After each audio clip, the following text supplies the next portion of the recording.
faster than a speeding bullet, more powerful than a locomotive, able to leap tall buildings at a single bound.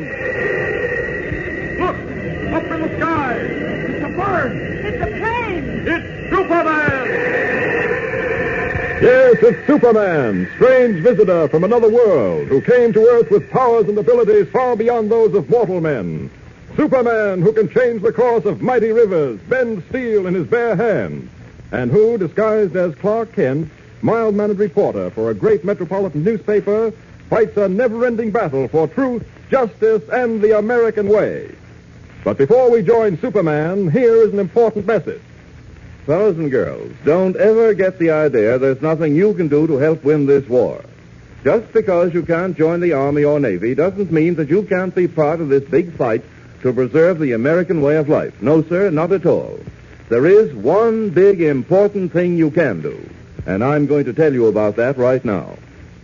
You see, aside from the fact that we can't all be soldiers, sailors, or Marines, because we're too young or too old or something, it's necessary for a good many of us to stay right here where we are. As a matter of fact, Uncle Sam says that for every man in the armed forces, there must be 11 people back home to keep them well supplied and to see that everything runs smoothly. It's sort of like a civilian army that cooperates with the armed forces to help win the war. And that's where you come in, you and I. For we're all members of this civilian army. And the best way we can help our boys at the front is to buy war-saving stamps and bonds and buy them regularly. How does that help? Well, let me tell you. It helps to buy guns and tanks and planes and all the other things the Army, Navy, or Marines need to knock out the Japs and the Nazis. For instance, every time you buy a 10-cent war-saving stamp, your dime will pay for 5 bullets. And every 5 10-cent stamps buys enough fuel oil to carry a destroyer a full mile. So you see how important it is for you to buy a war-saving stamp every time you've got a dime. Now, see if you can't get Mother or Dad to give you a dime every day, or every other day, with which to buy war-saving stamps. Talk about this with all your friends. Ask them to buy war-saving stamps regularly. Ask your mother and dad and all your neighbors and relatives to sign Minuteman pledges. Do all that you possibly can to build up the sale of war-saving stamps and bonds. And that is what you can do to help win this war. And now, the adventures of Superman. Superman, in his guise of Clark Kent, Lois Lane, girl reporter, and Perry White, editor of the Daily Planet, are about to start on a trip into the vast wilderness of the Hudson Bay region of northern Canada. In our last episode, we heard how Perry White received a letter from an old French-Canadian friend of his, Sebastien Beauvais, who owns a hunting lodge in the Hudson Bay region. The letter begged White to come at once and hinted that Sebastien was in grave trouble. It was decided on the spur of the moment that Kent and Lois would go along. They would need warm clothes, of course, to withstand the 0 temperatures of the frozen north, and so they decided to go to a nearby sporting goods shop to buy them. Just as they were about to leave the office, a small package was delivered to Perry White. He opened it, suddenly turned pale, and looked as if he were about to faint. Listen. Clark, I think he's going to faint. Catch him. I got him. Chief, what's wrong? That box. Look at what's in that box. Let me see. Oh, great Scott, it's a bullet, a rifle bullet, and a note. A note? Oh, what's it say? What's it say, Clark? Let's see. It says, a bullet like this one will find its way to your heart if you don't stay out of Canada. Good heavens. Oh, it must be a practical joke. I wouldn't pay any attention to it if I were you, Mr. White. And you're certainly taking it lightly, Kent. Of course, it's my life that's threatened, not yours. You've got something there, Chief. If it was Clark's life, he'd probably be quivering with fear. Now, that's not quite fair, Lois. Well, maybe it isn't. Well, now, wait a minute. I'm going to see if we can't trace the source of that package. Miss Ferguson? That package that just arrived for me, how did it get here? Mm-hmm. Yes, I see. Oh, all right. Well? It was brought by a boy. We'd never be able to track it down. Well, I don't agree with Clark. It looks to me like someone's trying to scare you out of going to Canada. The question is, will you scare or won't you? Certainly not. What do you think I'm made of? Sebastian needs my help and needs it badly. Why he didn't tell me what's wrong in his letter, I don't know. But we'll find out when we get there. Or rather, when I get there. What do you mean by that? I mean that you and Kent are not going. Oh. This little warning changes the complexion of things entirely. That may be, but there's no reason in the world why we should let it change our minds. Oh, of course not, Chief. I can't say I like the idea of walking into trouble, but I certainly couldn't let you go up there alone, not now. Absolutely not. We'll have no more discussion about this. Bouvet is my friend, and I'm the one who'll give him whatever help he needs. I certainly don't intend to drag you two into it. You're staying here, both of you. Isn't he amusing, Lois? He loves his little joke. Now, look here, I'm not joking. You weren't supposed to come along in the first place, and by heaven, you... I'll take it, Mr. White. Perry White's office. Yes, Miss Torgerson. Oh, you did? Oh, that's fine. Thanks a lot. Okay. Well, we've all got seats on the Ottawa plane. What? Looks like we're going whether you approve or not, Chief. No, we can cancel those reservations. Ah, yes, we can, but... No, we won't. Oh, why? Why can't I fire you two and keep you fired? There isn't much time, Chief, so suppose we discuss that on the way down to the sporting goods shop, huh? Now, the question is, why do you fire Lois and me and then rehire us again? Well, there might be any number of questions to that. We've sold more of this type of duck decoy than any other. They're made of cork, and naturally, they're a little more expensive than the cedar ones. $20 a dozen. Oh, that's pretty high. I didn't expect to pay that much. I don't do a great deal of duck hunting, you see. So you said. Oh, hello, Mr. White. I'll be with you in a minute. No hurry. We'll just look around a bit. Why not take the cedar decoys, then? They're $14 a dozen. I see. Do you mind if I think it over? I want to make the best buy I can, but I don't want to spend too much. I'll drop in tomorrow. Oh, that'll be fine. I'll look for you. Okay. Thanks very much. You're quite welcome. Well, Mr. White, what can I do for you? I thought we had outfitted you for your trip to Canada pretty completely. Oh, you did, outside of a few odds and ends. I'm not looking for anything for myself, really. These two people are coming along with me. Oh. Sort of a last-minute arrangement, you know, and we've got to get outfits for them, too. All right. I'll take care of you right away. I suggest we find out first what you need, sir, and then we'll take care of the lady. Feminine apparel is in another department. Well, it's okay with me. If you don't mind, Lois. Oh, certainly not. You know, this is pretty exciting. I've never been in a store like this before. Gracious, look at those bright red hunting coats. And those guns on the racks and those duck decoys on the table. And, oh, heavens, I guess you could get almost anything you needed for the woods right here in the store. That's right, miss. We carry a full line of sporting goods. Now, let's see, sir. I think you'll want a parka like the one Mr. White ordered. Parka, what's that? A heavy woolen coat, fleece-lined with a hood attached. Here's some right over here. Oh, of course, I've seen them in the movies. You know, pictures of the frozen north and all that. I guess you take a large size, sir. Let's try this one on. All right. Wait a minute. There we are. Whew. Boy, this thing is hot. We'll want that warmth up in the Hudson Bay region. I guess so. I understand the temperature often drops to 20 and 30 degrees below zero. Yeah, so I've heard. That seems to fit. All right, I'll take this one. Fine. Now, look, have you got one in a small size? A small size? Why, yes. Just how small? Oh, to fit somebody about this tall. Well, what in the world do you want a parka that small for? Oh, Yeah? Oh, what? just old. Now, look here, Kent. This doesn't make sense.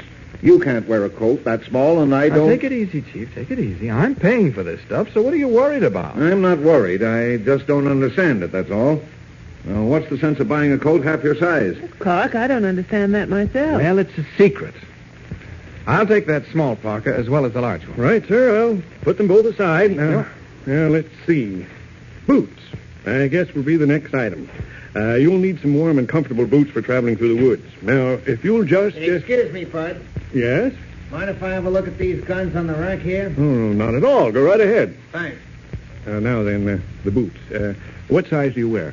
Size 11C. Better give him the same type of boot you sold me. You know, rubber soles and leather tops. Yes, I was going to, Mr. White. This 30-06 Winchester looks pretty good. Nice and light. What? Oh, yes, that's a mighty fine rifle. Now, sir, these are just the boots you'll need. Well, have you got a smaller size in the boots as well? A smaller size? Yes, I'd say about a 5. A 5? What are you going to do with a size 5 boots? Clark, what's gotten into you? Are you out of your mind? Here's a pair of 5s right here, sir. All right, let's have a look at them.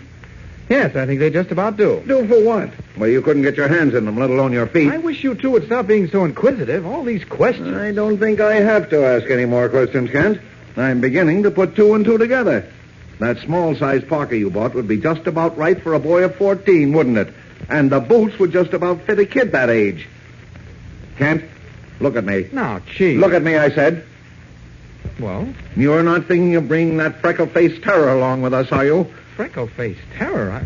I don't know what you mean. You know what I mean, all right.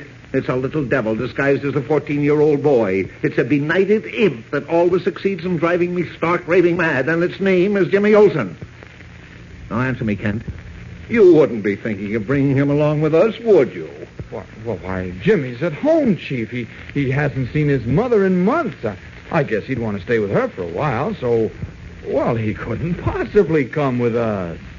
Of course, I know he'd be terribly disappointed if we went without him, and I thought... You thought what?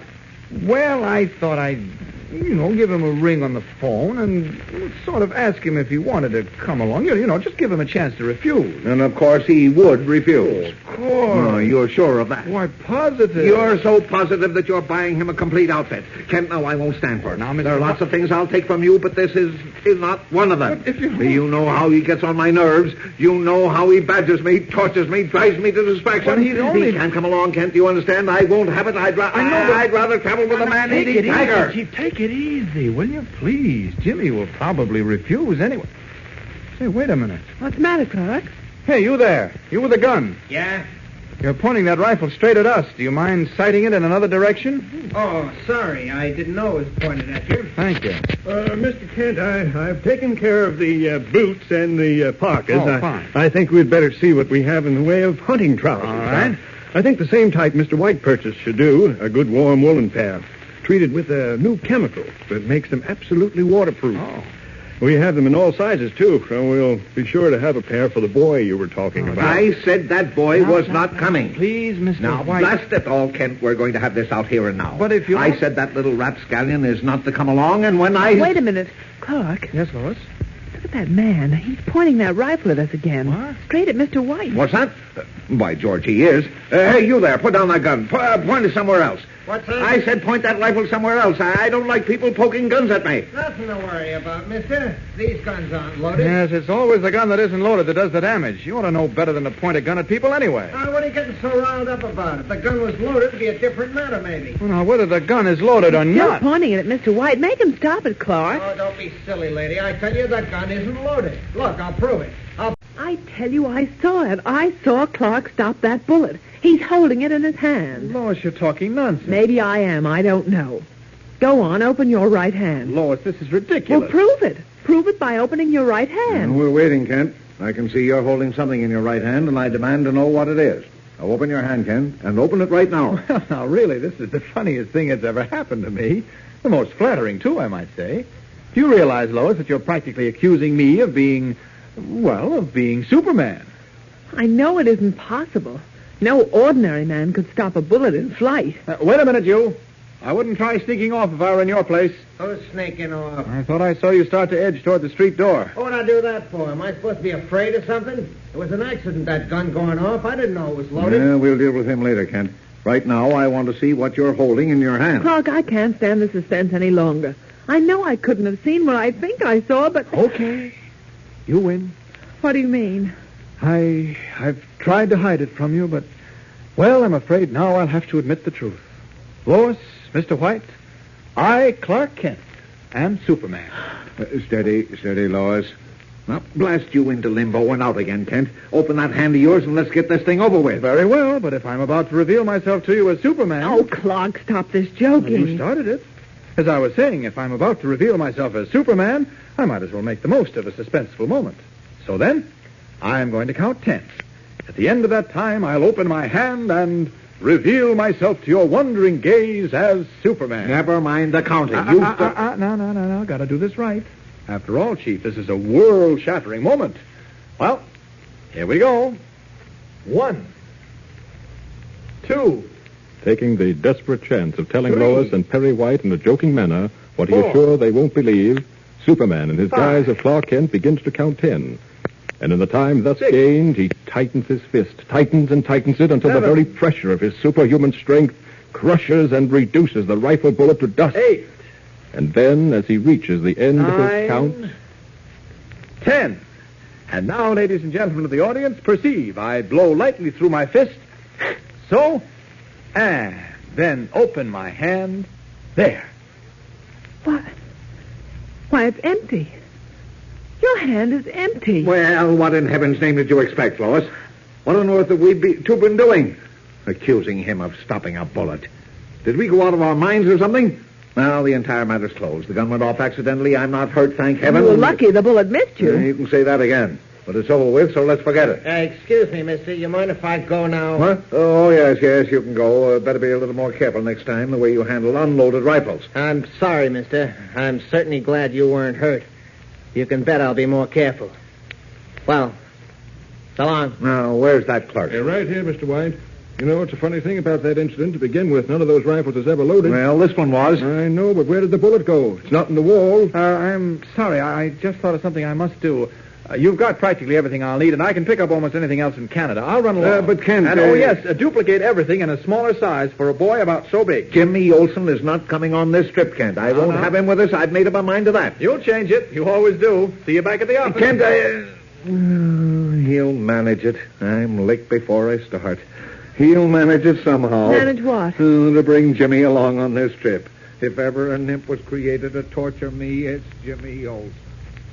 Leaving Lois and Perry White in the sporting goods shop, Clark Kent moves swiftly into the street, just in time to see the man who almost killed White step into a taxicab. Hailing a cab himself, Taxi! Kent gives the driver quick instructions. Follow that green and white cab that just pulled away. There's a 5 spot in it if you don't lose it.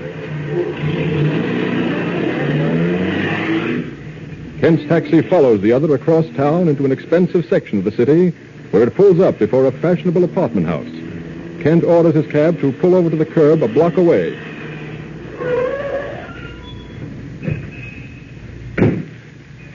Now, to find out into what nest my bird has flown. This is the apartment house.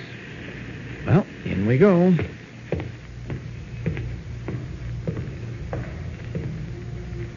Uh-oh, here comes the doorman.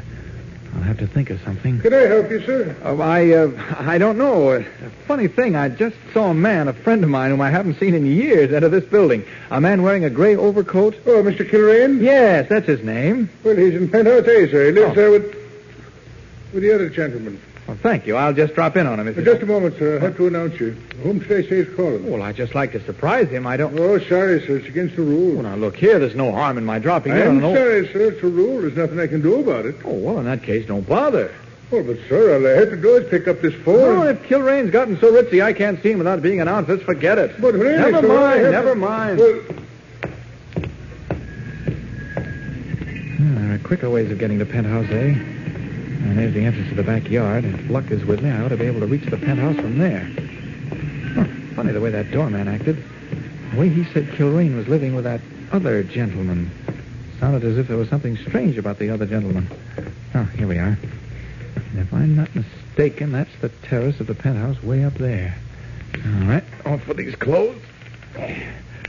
Now then, as Superman, I won't have to be announced. Up! Up! There. Oh, quite a terrace, garden and all. Now, let's see who's in that lighted room. I was right. It's Kilrain just taking off his coat. Well, nothing like the direct approach. Up with this window. And in we go. What in the name of... Please don't get excited, Mr. Kilrain, and please don't reach inside your coat for the gun you probably carry there. What is this? Who are you and what are you doing here? Oh, I was just flying by and thought I'd drop in. You were just... What are you talking about? And keep your voice down. You'll awaken him. By him, I take it you mean the other gentleman with whom you live? You got it. He sleeps in the afternoon, and anything he hates is to be waked up. Oh, that would be a pity, wouldn't it? Very well, I shall talk quietly. Come here, Mr. Kilrain. Yeah, I don't get this. Who are you? And... Hey, wait a minute. Take your hand off my arm. What... Don't cry out. And keep your voice down. We wouldn't want to awaken him, would we? No. No, we wouldn't. No. Good. We begin to understand each other, you and I, Mr. Kilrain. You felt the pressure of my hand on your arm, and now if I were to use all my strength, it would crush your arm. You would undoubtedly cry out in pain, and that would awaken him.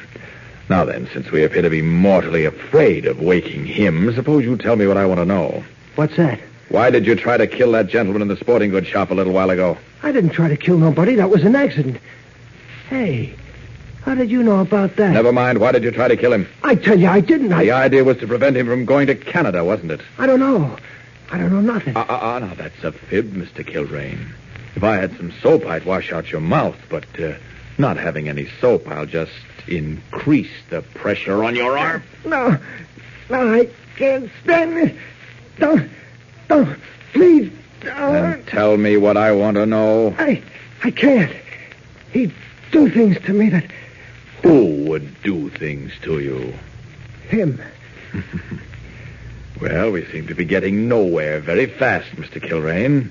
Now, let's concentrate a bit now, eh? Just who is him? The Laugher.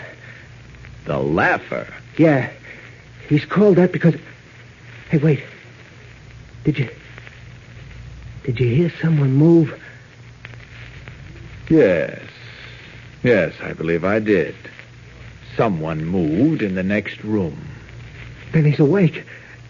Half an hour before his usual time. We woke him up.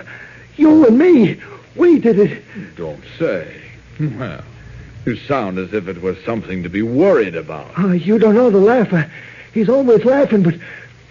we shouldn't have woke him up. Nothing makes him madder than that, and... Hello, Laugher.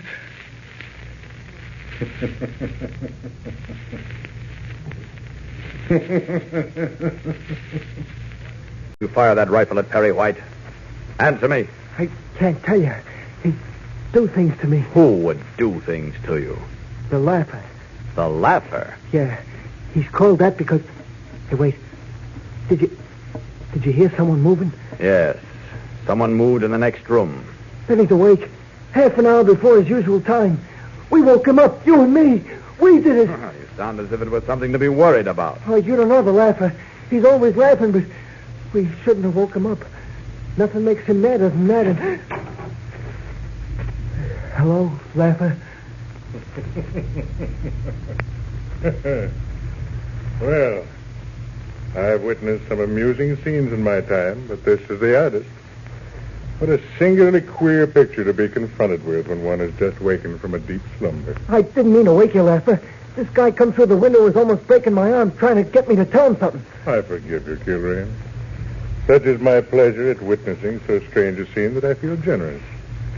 Sir, I know not who you are, but you and your costume amuse me mightily. I hope you're not offended. Offended? Certainly not. I'm, sort of a little surprised, that's all. Surprised? What do you mean? At the reception you've given me.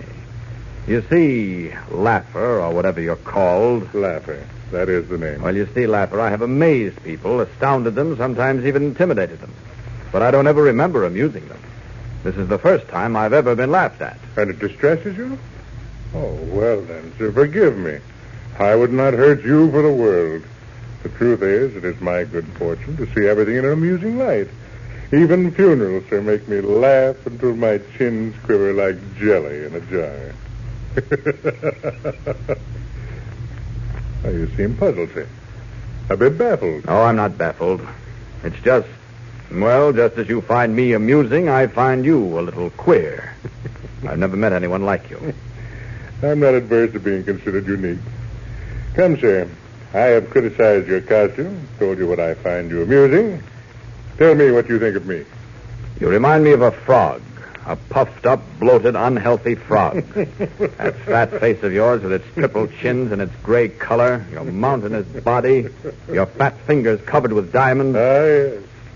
I love jewelry. That's easy enough to see. You're practically covered with them. If you don't mind my saying so, it's a bit sickening, almost as sickening as your laughter.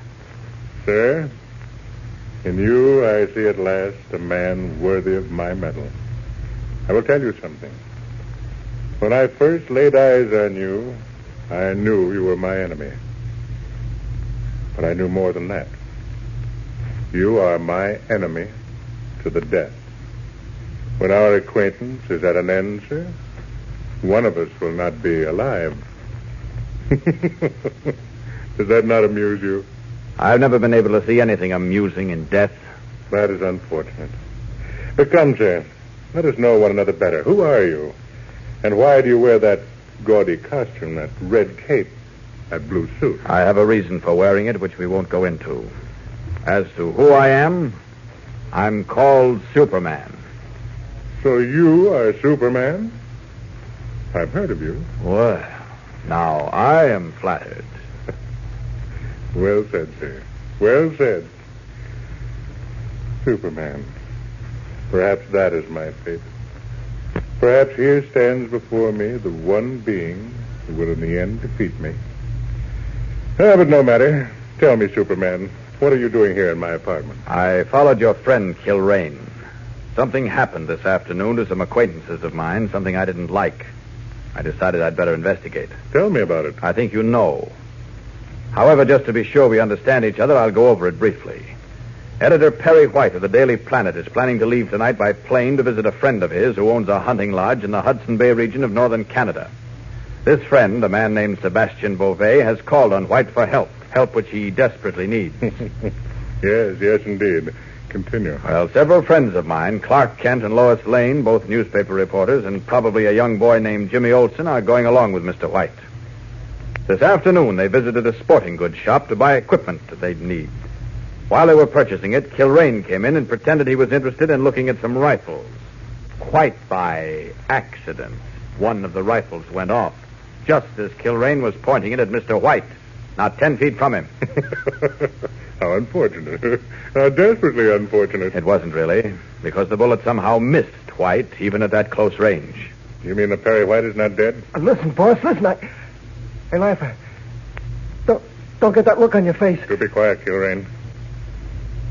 Am I to understand that White is not dead, sir? You are. The bullet missed him. Odd. Extremely odd. It's the first time you've made a mistake in years, Kilrain. I don't understand it myself. Honest, I don't. I couldn't have missed him, and yet And yet you did. Well, that's unfortunate. Most unfortunate for you, Kilrain. Listen, boss, Please, Needless to say, Kilrain, you'll suffer for this. Laffer, I tried my best. Quiet, you fool. So then, Superman, you came here to force a confession from Kilrain? That's right. No need for a forced confession. No reason that I can fathom why you should not be told what you wish to know. Kilrain did attempt to kill Mr. White at my orders. You admit it? Why not? What can you do about it?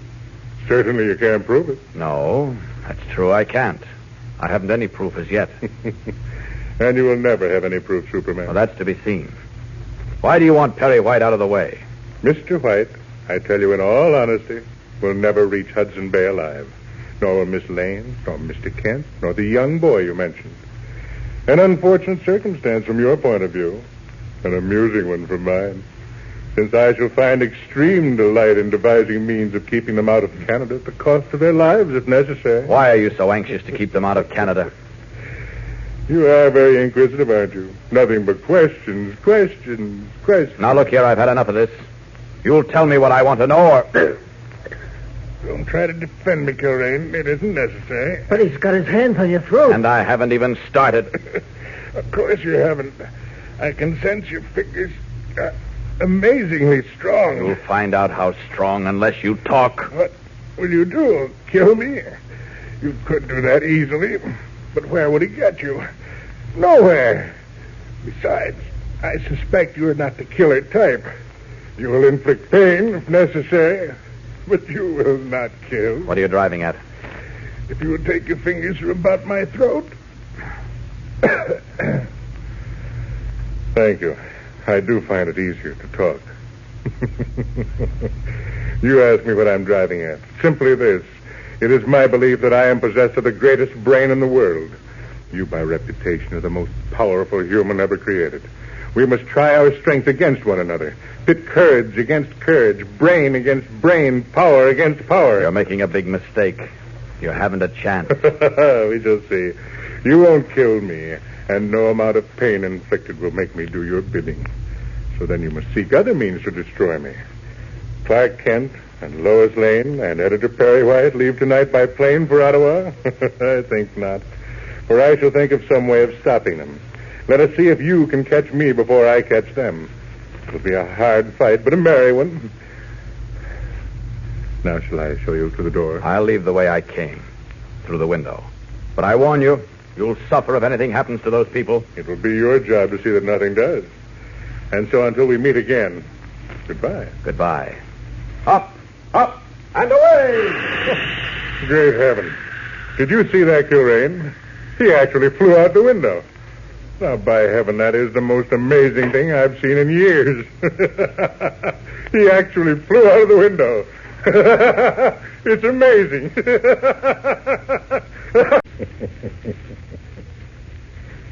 Sleepy, wake up. Wake up, I say.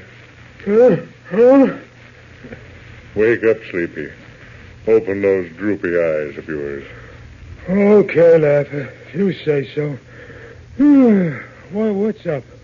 I've been sitting here, Sleepy, indulging in deep thought. Yeah? Would you be even faintly interested in what I was thinking about, Sleepy? Well, I'd much rather catch some more shut-eye, Laffer. But if you want to talk, go right ahead. I'll listen, but I won't understand half of what you say. I hardly ever do.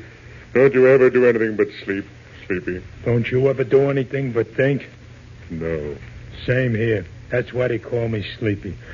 Go ahead and talk. I'm listening.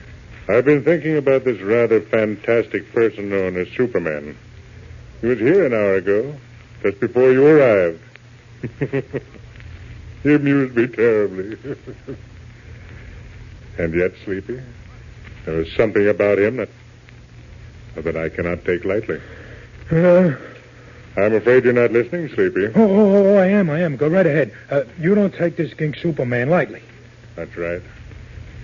Sleepy, for the very first time in my entire career, I feel that I have met my match. Nuts. No, really.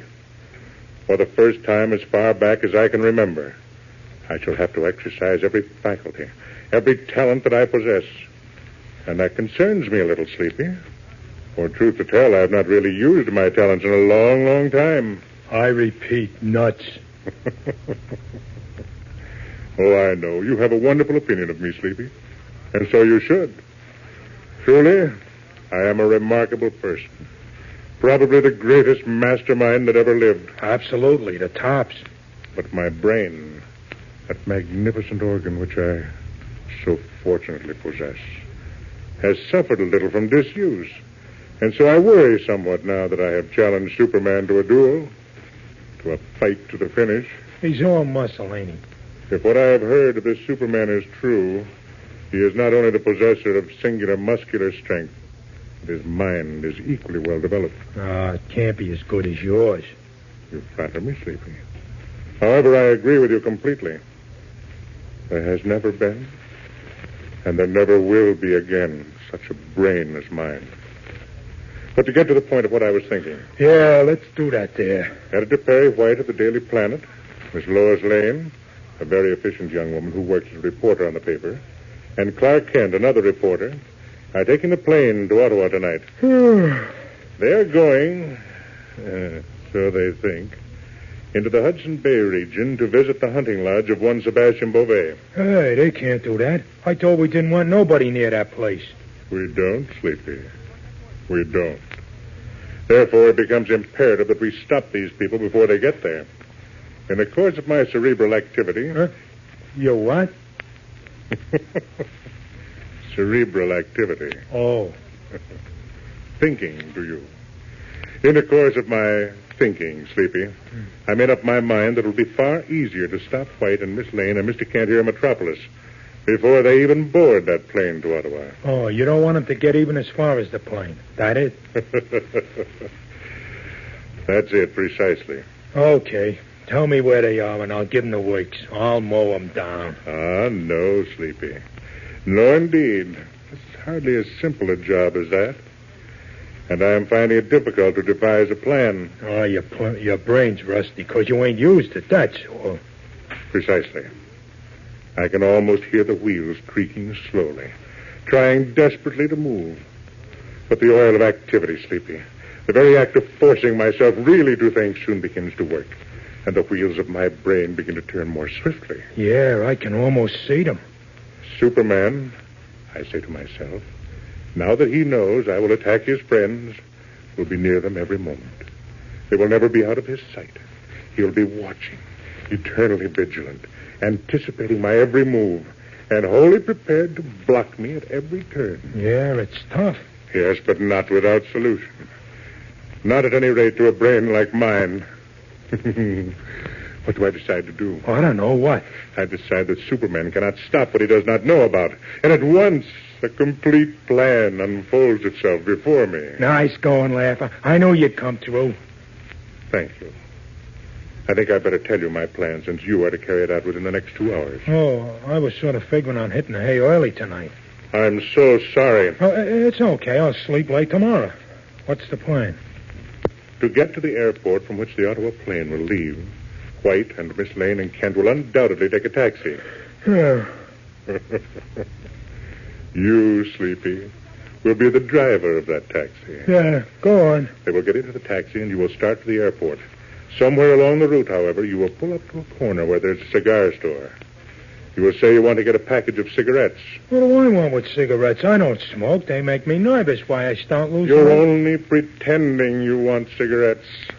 Oh, well, what happens then? You will have a tiny box I shall give you. You will keep the box beside you on the driver's seat. And as you get out of the cab, you will press the button on the outside of that tiny box. Is that clear? Oh, what's in the box? Explosive. Enough explosive to blow that cab and everyone in it to kingdom come and back again. Hey, that's a wonderful idea. Isn't it? There's only one thing that bothers me, Sleepy. I wish I had more time so that the bomb could be concealed. Well, I haven't, so we must do the best we can. I tell you, you will place your overcoat over the box on the seat beside you. There will be absolutely no chance of its being discovered. Okay, when do I start? I shall telephone several people and make the necessary arrangements. A word of caution, Sleepy. Oh, yeah? Once you've pressed the button on that box of explosive, get out of the cab and leave it quickly. You will not have much time. You understand? Oh, yeah. Good. As a matter of fact, excellent. Excellent indeed.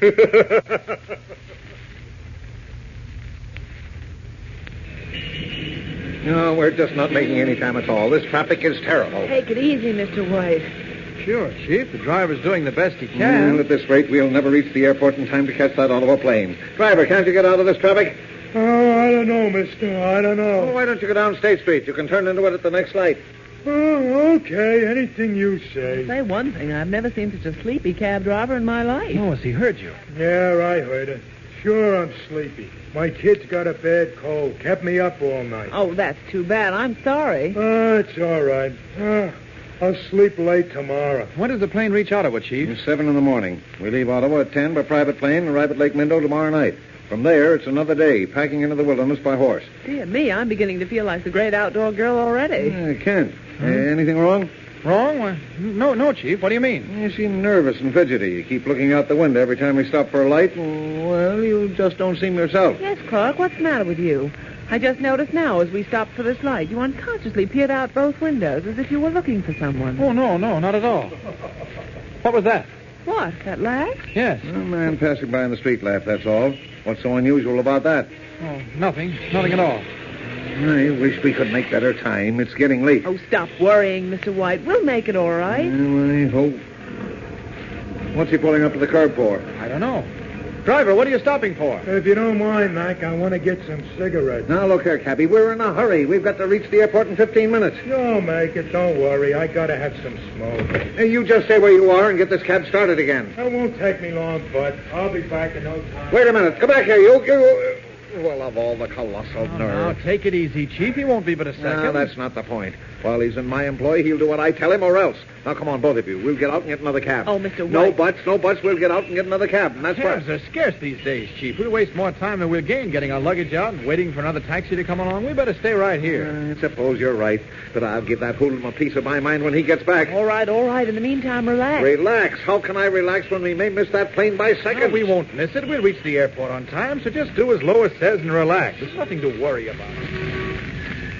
I won't stand for it. I'll report that driver to the company the first chance I get. Now, Mr. White. Don't do Mr. White me. That cab driver hasn't heard the last of this. Here we are, trying to make time to the airport. Seconds may mean the difference between catching that plane or missing it, and he has to stop to buy cigarettes. Take it easy, Chief. We won't miss the plane. No. We've got plenty of time. Now, if we miss that Ottawa plane, we'll also miss the one waiting to take us to Lake Minto. Now, look, Chief. We're about 5 minutes from the airport. Yeah. The driver will be back in less than a minute, and we've got more than 15 minutes to make the plane. Well, we can't possibly miss it. Oh, what time is it? Let's see. A little before 8 o'clock. The Ottawa plane leaves at 8. No, it would take Superman to get us to that airport on time now. Well, I might... Oh, look, Chief, you've made a mistake. The Ottawa plane doesn't leave until 8:15. How do you know? I remember looking it up. Yeah, so did I. Well, it leaves at 8. Oh, now, for heaven's sake, Chief, hold on to your blood pressure. Wait a minute. I noticed a paper sticking out of that cab driver's overcoat, and I think he left his coat on the front seat. Wait till I have a look. Is the overcoat there? Yes, but I don't see the newspaper. Probably the other pocket under the coat. Just a second. As Clark Kent lifts the overcoat, the small box beneath it comes into view. A small black box, inside which is the deadly time bomb. Even as his eyes notice it, his ears pick up the ominous ticking of the time mechanism within the box. And at once he realizes the meaning of it. The bomb may go off at any moment. What can he do? How can he save them without revealing himself as Superman? Clark, haven't you found that paper yet? No, Lois, no. It doesn't seem to be here. I'll keep looking. No, what does it matter? I tell you that plane left at 8 o'clock, and when I say left, I mean left. It must be after 8 now. Wait, here's the paper. Well, then, for heaven's sake, let's see it. If we don't calm Mr. White soon. I'll be able to read it better by the light of the dashboard here. Now, just a second while I find the travel section. Oh, Clark, for heaven's sake, bring that paper back here where we can all see it. Oh, wait just a second. I think I've got it now. At that moment, as the deadly ticking reaches the point where he knows the bomb is about to explode, Kent snatches up the box and, holding it firmly in his two powerful hands, completely encases it. And not a split second too soon. For hardly has he covered the box when the bomb explodes harmlessly in his hands. Once again, Superman has triumphed. Oh, what was that explosion? Just a car backfiring. Clark, if you don't tell us when that plane leaves, I think I'll die. Clark, will you let me see that plane schedule? I've already looked it up. The plane leaves at 8:15. All right, George, we may be able to make it yet. Oh, come on. We haven't much time. I don't know what's happened to that driver. I guess we'd better get another cab. Here, Lois, I'll take that bag. No, of yours. keep your hands off that bag, Clark. What on earth? That's my new airplane luggage. Well, It's so a nice what? light color, and your hands, look at them. They're absolutely black. What? Oh, they're covered with newsprint, I guess. I'm sorry, I forgot to wash them before I left the office. And so, once again, Superman skillfully avoids revealing his identity to Lois and Editor White. Meanwhile, in his lavish apartment, the Laugher is seated like some monstrous Buddha in a large modern chair, his eyes half closed, his hands folded over his expansive stomach. He is thinking. Stretched full length on a nearby couch is Bullets McGuire, who, although he looks like a tough gangster, is reading a book of fairy tales. He reaches the end of a story, sighs deeply, and gently closes the book. That is the most beautiful fairy tale I have ever read. Did you say something, Bullets? Yeah, Laffer, I said I just finished the most beautiful fairy tale I ever read. What a pipperoo. You never stop reading fairy tales, Bullets. Oh, why should I, Laffer? They got everything else beat a mile. Now, take this one I'm just now finishing reading. Yes? It's called Jack and a Beanstalk. Boy, what a jerk. Who is a jerk, Bullets, and why? Oh, this kid Jack. To begin with, his old lady tells him to take the cow to market and sell it for what dough he can get, see? So Jack starts off leading the beef on the hoof. And on the way to market, he meets a couple of local shills, see? A couple of coffee and crullers punk that take him butt for a ride. Yes, how so? Well, these two shills, you won't believe this. These shills buy the cow from Jack for a handful of colored beans. And he says to this Jack jerk, "Look, Junior, plant these beans and things will happen." It's like selling somebody the Brooklyn Bridge, the Golden Gate. The plot thickens, as it were. Yeah, thick. This guy Jack was one of the dumbest clerks there ever is. Well, he plants the beans, and the next morning, there's a beanstalk growing right up into the clouds. You get me? I get you. Pray continue, Bullets. Well, you know, come to think of it, maybe Jack wasn't such a dumb jerk after all. Because in the end, see, he cops all the giant's dough for himself. Oh, there's a giant in it, is there? Oh, yeah, a giant. And he had a hen which gives out with golden eggs. I don't believe it. Oh, it's all true. I'm sorry, Bullets, but I simply cannot bring myself to believe anything quite so fantastic. Yeah. Yeah, it is kind of hard to take, ain't it? Yeah, but it's all true, Laffer. It's right here in the book, pictures and everything. Here, I'll show you. I'll get it. Hello, this is Jack. Hello. Oh, yeah, Sleepy. This is Bullet, yeah. Huh? Hello. Hello. Now, look, Sleepy, don't go to sleep in the telephone booth. Huh? Will you please stop yawning and talk? Oh. All right. Wait a minute. It's Sleepy, Laffer. He wants to chin with you. Oh, yes. Hello, Sleepy. Is everything all right? What's that? Sleepy, for heaven's sake, stop yawning and tell me. Yes? Yes? They've left the cab. But that's impossible. Didn't the bomb go off? It didn't. Now, look here, Sleepy. Hello, Sleepy. Something wrong, Laffer? He fell asleep in the booth. I can hear him snoring.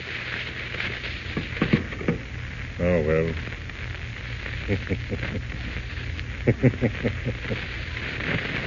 There are other things to think of now. White, Miss Lane, and Kent. They've escaped. And I've no doubt it's all due to the gentleman in the red cape and the blue suit. Superman. Superman? He sounds like he might even be smarter than Jack, even.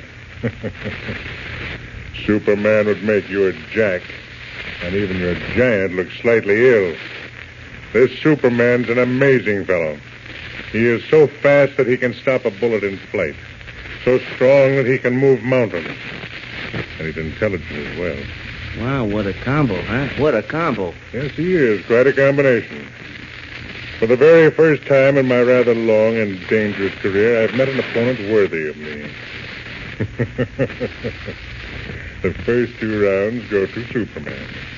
But perhaps a third shall be mine. Much can happen between here and that hunting lodge in the Hudson Bay country. Much can happen, and will. Now you're happy again, huh, Laffer? And that funny look, it ain't your face no more. Hey, Laffer, you want I should tell you the rest of the fairy story about Jack and his here beanstalk? By all means, Bullet. By all means. Yeah. Well, there's a giant living at the top of this beanstalk, see? So...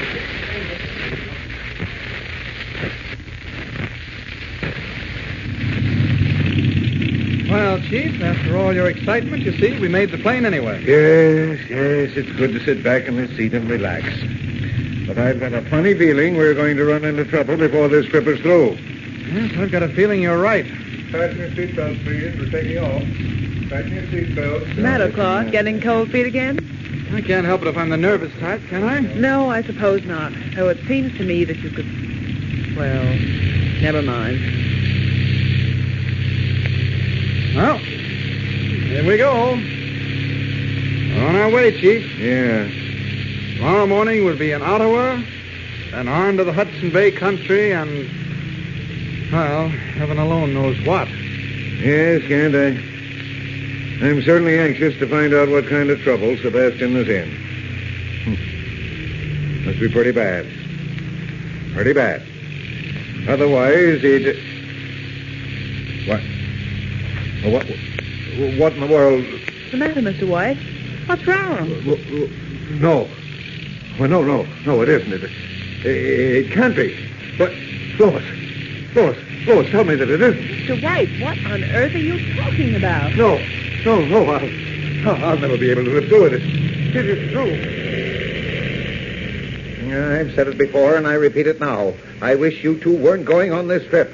I've got a feeling we're going to run into trouble. Oh, don't worry about us, Chief. We've been through plenty. Nevertheless, I fail to see... Oh, no. No, it isn't so. It can't be. Lois, tell me it isn't. Sorry, Mr. White. I'm afraid it is. No, it can't be. I tell you, it can't be. Hello. Oh, great heavens, it is. Of course it is, Chief. It's Jimmy Olsen. Glad to see me? Glad to see you, Jim boy. Now, let me see. What exactly were my reactions when I first laid eyes on you?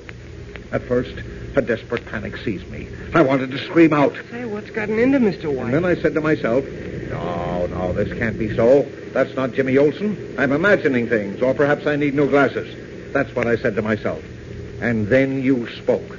You said, hello. And then I knew it was you. And I wanted to jump out of the plane, you understand? I wanted to throw myself down and beat my head against the floor. I wanted to... Oh, but what does it matter? You're here now, and I can't get rid of you. You've done this to me, Kent, and you'll pay for it right now. You're fired, Kent. Oh, Chief. You're fired. Do you hear me? You're fired. Okay, if that's the way you feel about it, I'll take a plane back from Ottawa tomorrow morning. And take that freckle-faced troublemaker back with you. Gosh, Mr. Kent. Oh, gosh, I didn't mean to get you fired. Well, Jim, it's the best thing that ever happened to me. What do you mean, Clark? Well, I'll take that job with Humphreys at the Daily Clarion. It means a 25% increase in pay, you know. No, just a moment, Kent. You can't do that. But you just fired me, Mr. White. I'm no longer responsible to you or your newspaper. I join the staff of the Clarion tomorrow with a 25% increase. Now, just hold on. I'll give you...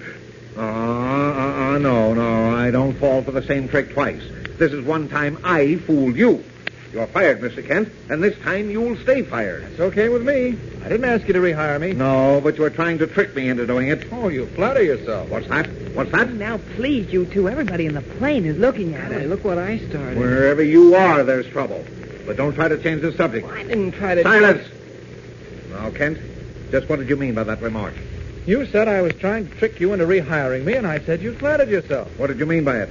Well, I meant simply that I'm fed up with working for you. Now that I'm free of you, I'm glad of it. What? And I'll tell you a few other things that others don't dare tell you. You're a tyrant, Perry White. What? A mean, nasty-tempered, irascible, and thoroughly detestable tyrant. Me? You heard what I said. It's true, and it's about time you knew it. Take a look at yourself. Take a good look. You won't find it pleasant. Gosh, Mr. Kent, I've never heard you talk this way before. I never have either. Neither have I. I don't know what to say. Well, the less said, the better, I guess.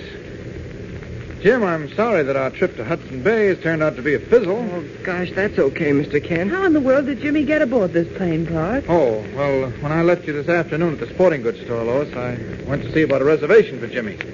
I phoned him where to pick up his ticket and to meet us on the plane. Well, I was glad to see you, Jimmy. Well, thanks, Miss Lane. I'm glad someone was. No trip would seem complete without you, Jim. You and Mr. Kent and myself, well, we're sort of becoming the Three Musketeers, you know. One for all and all for one. You mean that, Lois?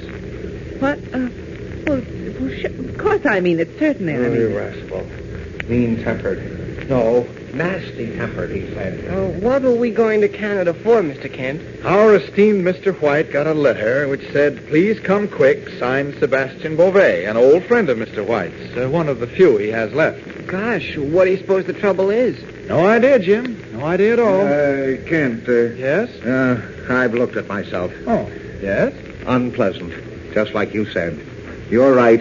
I am mean and irascible and nasty-tempered. Oh, now, Mr. White, you really aren't. No. Kent's right. I ought to be horsewhipped. Oh, gee, Mr. White. Jimmy, Kent, Lois, can you ever forgive me? Oh, Mr. And White, you particularly, Kent. Will you let bygones be bygones? Why, sure, Chief. Then you'll stay with the Daily Planet? Sure. Same salary? Okay. Huh? What are you all laughing about? What's so funny? Don't you see, Mr. White? I've fallen for the same trick again. I've been fooled into rehiring him. Oh, I suppose I'll never learn. Oh, well, let it pass. Forget it. Now, I'm going to sleep.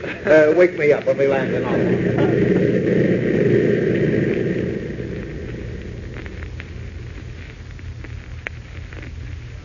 That's what I said, mister. I'm the bush pilot you hired for this trip to Lake Minto, and if you're ready, we'll start now. Get your baggage. Just a minute. We just got here. Is that the plane you're taking us in? The one anchored down there at the float? You don't see no other plane in the immediate vicinity, do you? No, Then that's but... it. Well, if that's it, I must say I don't like the looks of it. How old is that plane? She's one of the first transports built back in 1920, and she's one of the best planes I ever flew. If you don't like the looks of her, I'm sorry. You can call the trip off if you want to. Now, look here. When I hired you to fly me to Lake Minto, I never thought your plane was a wreck like that one. We'll be flying over uncharted wilderness. A crack-up would be fatal. I've been bush piloting this plane since 1924, mister, and she's never had a serious crack-up yet, and I don't expect she ever will. But golly, the wings have got patches all over them. And look, the open door on the side of the fuselage, it's sort of hanging off. Yep, I got to put a new hinge on that door one of these here days. Well, I'll be... The question is, are we going to fly in that thing or not? Well, is there any other way of getting to Lake Minto, Mr. White? If there is, I don't know about it. Well, then I guess it's this plane or nothing. All right. We'll take a chance. And get your baggage and get aboard, and we'll get started at once. On account, I think there's a fog setting in, and the quicker we get going, the better. Now, wait a minute. You make a habit of flying in a fog? Can't make a habit of it, young fellow. On account there ain't enough fog, but I fly fog or no fog. If it scares you, you can stay behind. Oh, come on, Kent. We may as well get aboard. Here, I'll take some of the bags. Would you mind helping us? I'm a pilot, not a porter, mister, but I'll give you a hand on account I'm that anxious to get started. And the quicker we get the baggage aboard, the faster we'll take off. Give me that small bag. Here you are. Don't strain yourself. Is it heavy? No, not really. I've got it. Just follow me, all of you, down this gangplank to the plane and watch your step on account the landing kind of slippery. There we are now. Just be careful getting into the plane. Don't grab hold of that busted door. It may come off. Well, nothing matters, really, unless we fall through the bottom of the plane. Oh, get in, Clark. For heaven's sake, get in. Yes, there you go. I'll sit down over here and be all right. Now, if you'll just let me get to the pilot's seat, I'll start her up. We'll take off for Lake Minto. Sure, don't let me stand in your way. I've had a self-starter put in just to keep up with the times a bit, and she works fine. You just watch and see. That sounds fine. Just like a real plane. Gosh, I'm beginning to wish I'd never come on this trip. Don't lose your nerve, Jim. Well, I'm not, but golly. Uh-oh. This plane has got to give out sometime or other, and this may be the time. Well, let's hope it isn't. Well, it looks as if we're about ready for the takeoff. That's right, young fellow, we are, but I just want to see everything in good working condition. Oh, optimist, isn't he? How long will it take us to get to Lake Minto? 6 hours or thereabouts. The crow flies. Well, how about as we fly? About the same. Oh.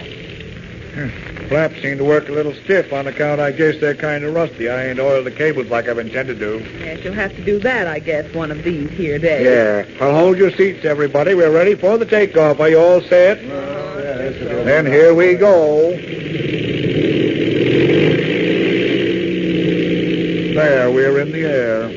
Well, amazing. I didn't think it could be done. I didn't either. Now I've seen everything. Well, the question in my mind is, how long do we stay in the air? Don't worry none about that, mister, on account I've made this same trip in this here same plane hundreds of times. I ain't never had a serious accident yet. Yeah, but there's always a first time for everything, you know. Now, stop worrying and just sit back and enjoy the trip. We've got some pretty wonderful scenery ahead of us. Mountains and wilderness such as you've never seen before. I'll sit back, but I won't relax. And frankly, the thought of your mountains and wilderness doesn't make me feel particularly happy. And this what's that? Something's wrong with the motor. Now, just don't get excited, folks. Sometimes this happens on account I ain't checked her over in a long time, but it usually passes off. Well, that doesn't sound to me as if it's going to pass off. Oh, wait. Look. There are flames shooting out of the motor. Holy mackerel, we're going to burn up. Look, the fuselage is starting to catch fire. The cabin's full of smoke. I can't understand this. It ain't never happened before. We're nosing over. We're going to crash. We're going to crash right into the river. My heavens, we'll be drowned or burned alive. This ship is going up like a bale of hay. Mr. Kent. Steady, Jim. For heaven's sake, steady. What can we do, Clark? What can we do? Nothing. We're going to crash. If we hit this way, we'll dive straight to the bottom. And those flames, that smoke. Here it comes, the river. The cabin's burning. Steady, Lois, steady. Mr. White. Oh, Clark, he's fainted. Yes, and the pilot's out, too. Smoke must have gotten him. The heat. Mr. Kent. Fire's getting worse. The heat. Oh, Clark, I can't stand it. It's unbearable. Mr. Kent. Jimmy. Jim. Oh, he's fainted, too. Oh, Clark. Clark, this is... Oh. It's a good thing you keeled over, Lois. Now I can handle this. As Superman. Out through the plane door. There. Under the plane. So. Got it. Now down into the water with it, but gently. So. Now, the water's put the flames out. Now to carry the plane to shore, to dry land and safety. Up, and away! Lifting the charred and crippled seaplane out of the water, Superman carries it to the safety of the riverbank, its unconscious occupants miraculously saved from horrible death. Meanwhile, back in Metropolis, the mysterious character known as the Laugher is seated in his penthouse apartment. With him is Bullets McGuire, the hawk-nosed gangster, reading fairy tales. Bullets is telling the Laugher about the latest story he read. So, Sleeping Beauty is the name of this one, Laugher. It's all about a beautiful doll who sleeps for 100 years, see? Now, there she is, lying in the castle with the cobwebs getting thick and the dust piling up. Answer the phone, Bullets. Sleeping Beauty will wait. Yeah, sure. Hello. Oh. Who's calling? Hold on a minute. It's for you, Laugher. Long distance from Ottawa, Canada. The guy says you know who it is. Yes, I'll take it. Hand me the phone. Yeah. Hello? Yes? Yes? How did that happen? I see. No, I'll carry on from this end. Yes. Goodbye. You want to hear the rest of the story about Sleeping Beauty, Laugher? Not now, Bullets. I have a problem. You got problems? I have a problem. The most intriguing problem I have had in a long time. The problem of Superman. Oh, yeah. That's the guy that got in your way when you tried to knock off that newspaper editor, the Perry White. Perry White and his friends must never reach the Hudson Bay hunting lodge of Sebastian Beauvais. I tried to prevent their even taking off in the plane for Ottawa. Superman blocked me successfully at every turn. They succeeded in reaching Ottawa. I made contact with our representative there and told him to keep an eye on them, to keep me posted. Meanwhile, I must prevent their reaching Beauvais' hunting lodge. You don't want them to get there because of the... Bullets. We never mention it by name. You remember? Oh, yeah. Yeah, that's right. By the way, Bullets, you haven't mentioned it to anyone, have you? Oh, no. A slip of the tongue, perhaps? Something that you didn't intend? Oh, no, honest, Laugher. Gee, you can trust me. Hey, don't look at me like that and laugh. It makes me feel kind of cold inside. You have nothing to fear, Bullets. Nothing. So long as my instructions are obeyed to the letter. But to continue. That telephone call was from my Ottawa agent. He told me that White and his friends crashed in the private plane they had hired to fly them from Ottawa to Lake Minto, 30 miles from Beauvais' hunting lodge. Well, I guess that takes care of them, huh? No. Because despite the fact the plane fell into the river in flames, everyone on that plane escaped unharmed. Yeah, but how could they? Superman. Oh. Yes, oh. They're now in Ottawa trying to find some means of transportation to the hunting lodge. Perceive now our situation. The people we wish to prevent from reaching the hunting lodge in Hudson Bay are caught in Ottawa. What do? We bump them off in Ottawa. That is as you reason it, Bullets. But to a unique brain such as my own, there comes another thought. A thought so amusing that I can hardly contain myself.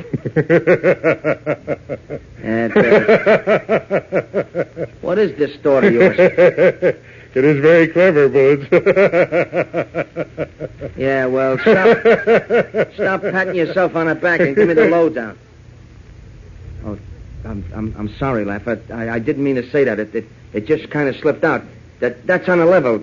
It's just that, well, I was kind of anxious to hear what your idea was, and honest, Laffer, honest. You must be more careful, Bullets. I will not tolerate disrespect. Yeah, sure, I recall to you the things that happened to Soapy and the monks and Kilrain for making stupid mistakes. You wouldn't do nothing like that to me. I mean, you and me, we've been pals a long time. Laffer, no. No, you wouldn't. No. No, of course not. Now, where were we? Oh, yes, my clever idea. Up to now, I've been trying to prevent White and his friends from reaching the hunting lodge. Now I'm going to make certain they do reach it. Well, what's the sense in that? The sense in it? Perhaps it amuses me, Bullets. Or perhaps I think it wise to permit them to walk into the lion's den. We shall see, Bullets. Yes, we shall see. We've been cooped up in this out of a hotel for 3 days, and I can't stand it any longer. Now, Chief. Oh, stop trying to pacify me. We're wasting precious time. We should have been at Bouvet's hunting lodge 2 days ago. We couldn't help the airplane accident, Mr. White. As a matter of fact, it's a miracle we're alive. Yes, I suppose you're right at that. But there ought to be something we can do about this interminable waiting around. Well, I haven't minded it myself. Ottawa's a beautiful city, I think, and I've been doing some shopping. And... Have you forgotten that we're supposed to be on our way to the hunting lodge of Sebastian Bouvet because he's in trouble? No, I haven't forgotten. But nothing. I refuse to remain here another day. We've got to get to that hunting lodge, and we've got to get there quickly. But how, Mr. White? The only possible way is by plane, and we haven't been able to find another private pilot in Ottawa able to make the trip. They're all doing war work. No, I know it, but I've waited long enough. Well, perhaps Clark will have better luck today than he's had before. He's been gone now for 3 hours, and he'll have no better luck today than he had yesterday or the day before. No, my mind's made up. I know what I've got to do, and I'm going to do it. Well, what's that, Mr. White? There's a man named Shepard in Metropolis who owns a private plane. I'm going to telephone him and have him fly up here and pick us up. Oh, gracious, Mr. White, the expense. Oh, hang the expense. Shepard can be here by... Oh, hello. Long distance, please. Shepard can be here by tomorrow if he works fast, and we can be in Lake Minto the following day. Action, that's what I want, and... Hi, Chief. Hi yourself and see where it gets you. Any luck, Clark? I'll say our troubles are all over. We'll be in Lake Minto by tonight. What's that? Now, hold on to yourself, Chief. We'll all have to hurry, but I think we can make it. What are you talking about? Are we going to Lake Minto or aren't we? We are, if we can get to the Ottawa Seaplane Base within a half hour. Well, of course we can. Come on, let's get going. Jimmy, start packing that bag. I'll pack this one. Okay. How did all this come about, Clark? Well, I was down there trying to find a pilot who could make the trip when a private plane landed nearby. I got to talking with the pilot, a fellow named Shepard from Metropolis. What? I said I got to talking to the pilot, and he suggested... Did you say his name was Shepard? That's right. Why? Well, that's funny. That's the man Mr. White was just... Never mind. Go on. Well, believe it or not, he's on his way to Lake Minto. He's carrying only one passenger, and he said the passenger wouldn't mind our going along, so we're going. Gosh, that is luck. Almost too good to be true. Funny thing, Jim. That's what I thought, too. But this is no time to look a gift horse in the mouth. We get to the base in half an hour. We'll make it, or I'll know the reason why. There, pack those bags, you two. Come on now, get busy. Give me those bags. Watch your step, everyone. It's a little difficult getting in the plane from landing. Here, you first, Miss Lane. I'll help you. Thank you. We're certainly very happy you're able to take us. Gosh, yeah, we didn't know what to do. I'm glad to help you out. Wouldn't have thought twice about it, Perry, if known it was you. Shep, your getting here like this is the best stroke of luck that's ever happened to me. Well, I'm glad. All right, Miss Lane. Just give me your arm. Thanks. That's it. Now then, you young fella, up you go. Okay. Grab a hold.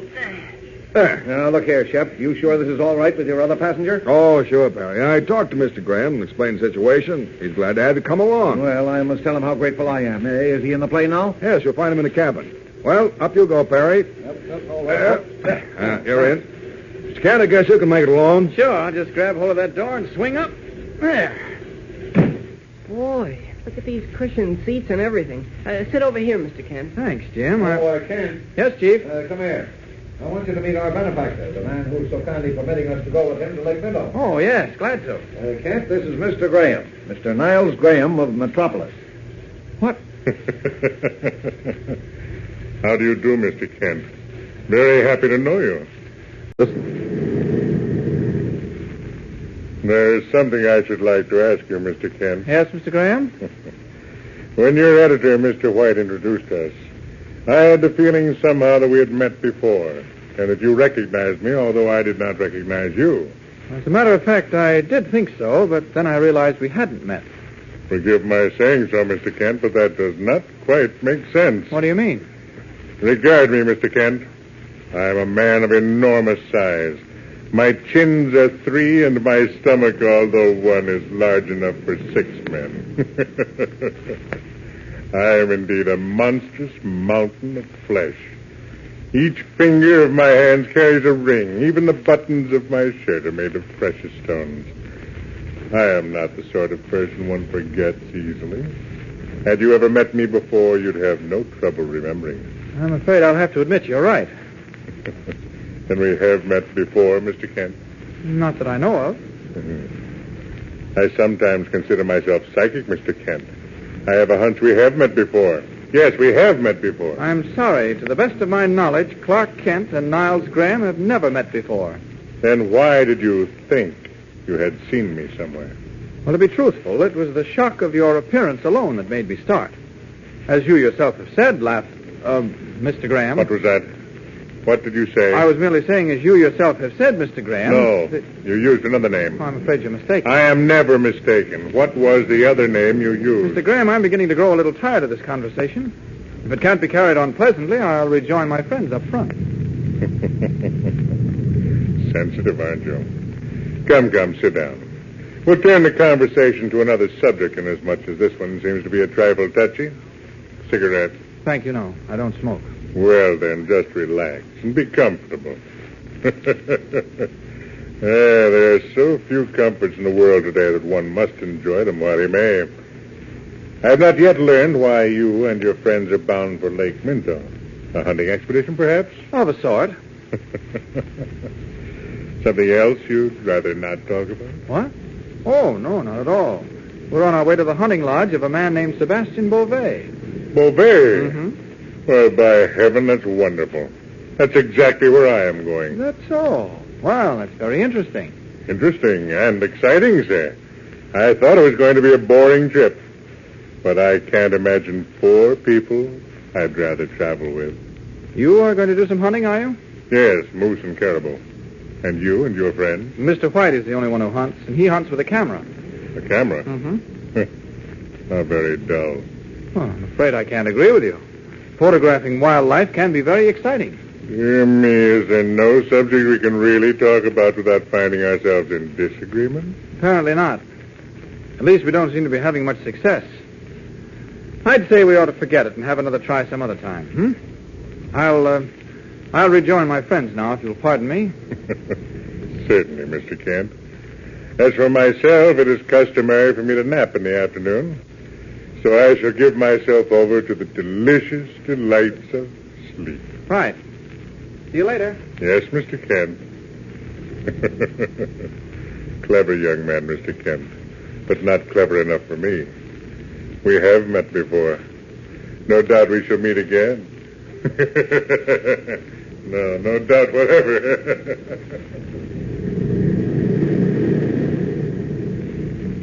On across the unlimited wilderness of northern Canada, the plane wings its way, carrying not only Perry White and his party, but also the man who has vowed to destroy them.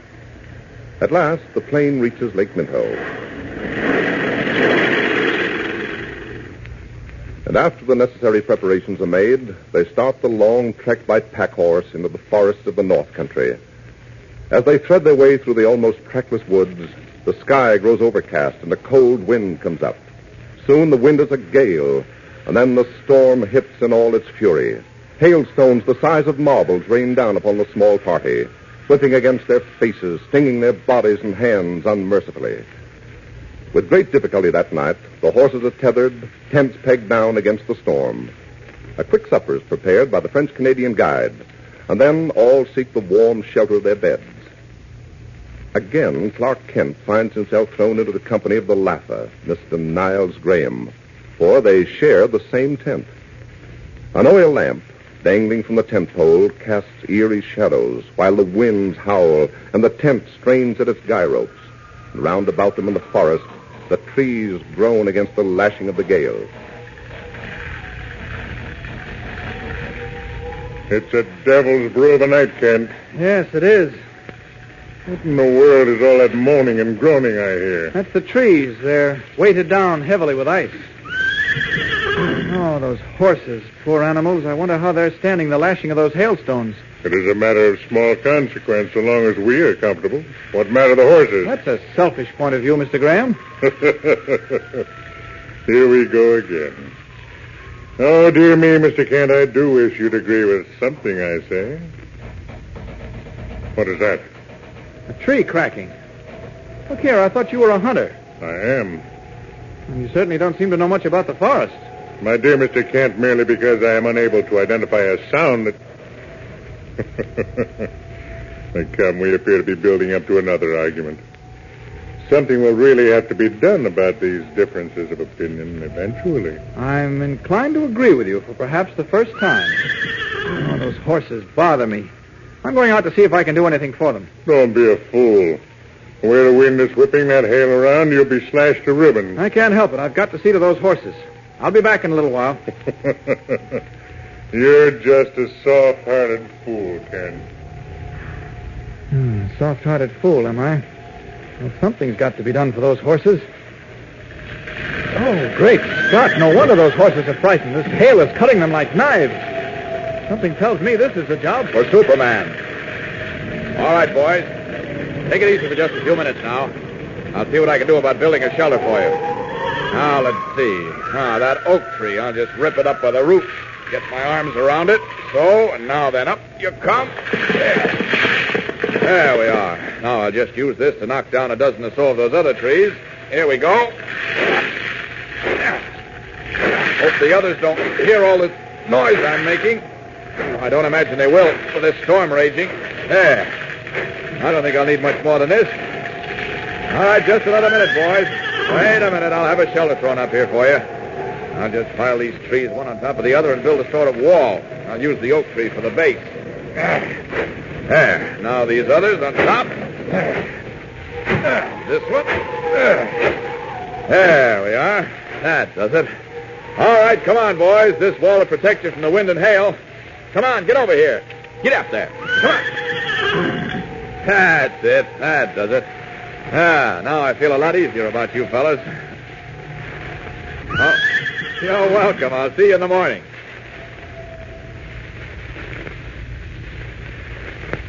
Well, Kent, back so soon?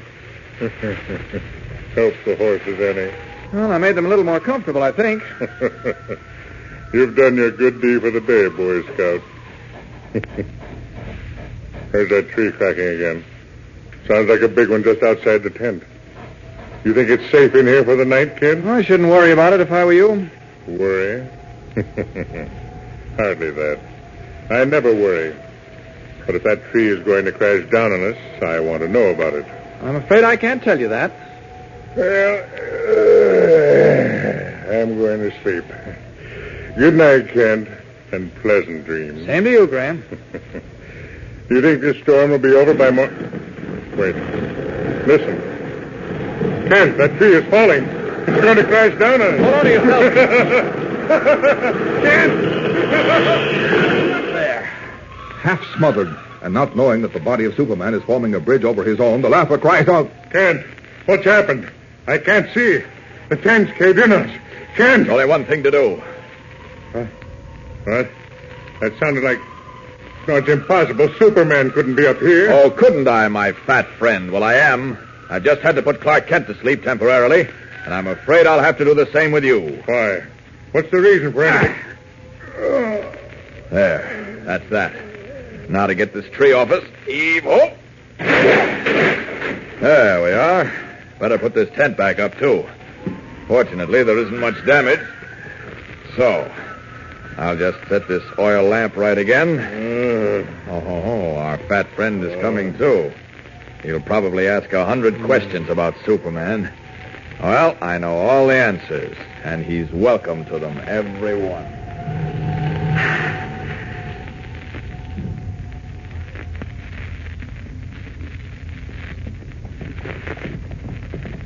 And you say, Mr. White, that you have never seen this creature known as Superman? No, I've been close to him, Mr. Graham, but I've never actually seen him. I believe Jimmy Olsen and Lois have, though.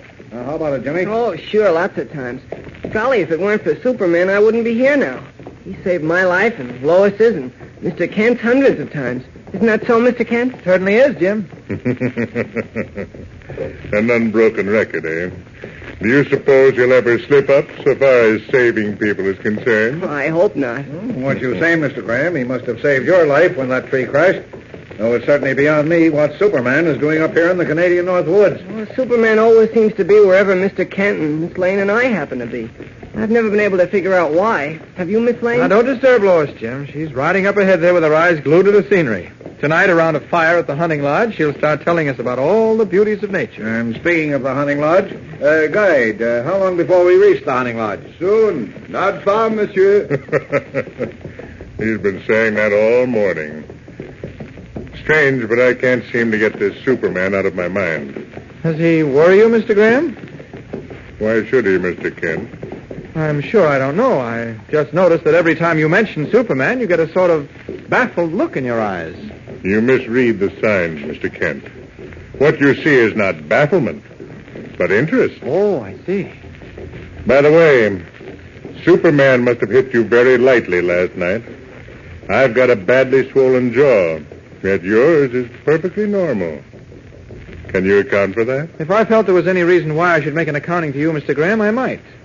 As it is, I'm not interested. Hey, you two, stop quarreling. You haven't said a civil word to each other all morning. Mr. Kent and I seem always to have differences of opinion. Nothing serious, however. I'm sure Mr. Kent and I will get to know each other better. Yes, I'm sure we will. Say, look off there through the trees. Isn't that a house? Uh-huh. I see it, too.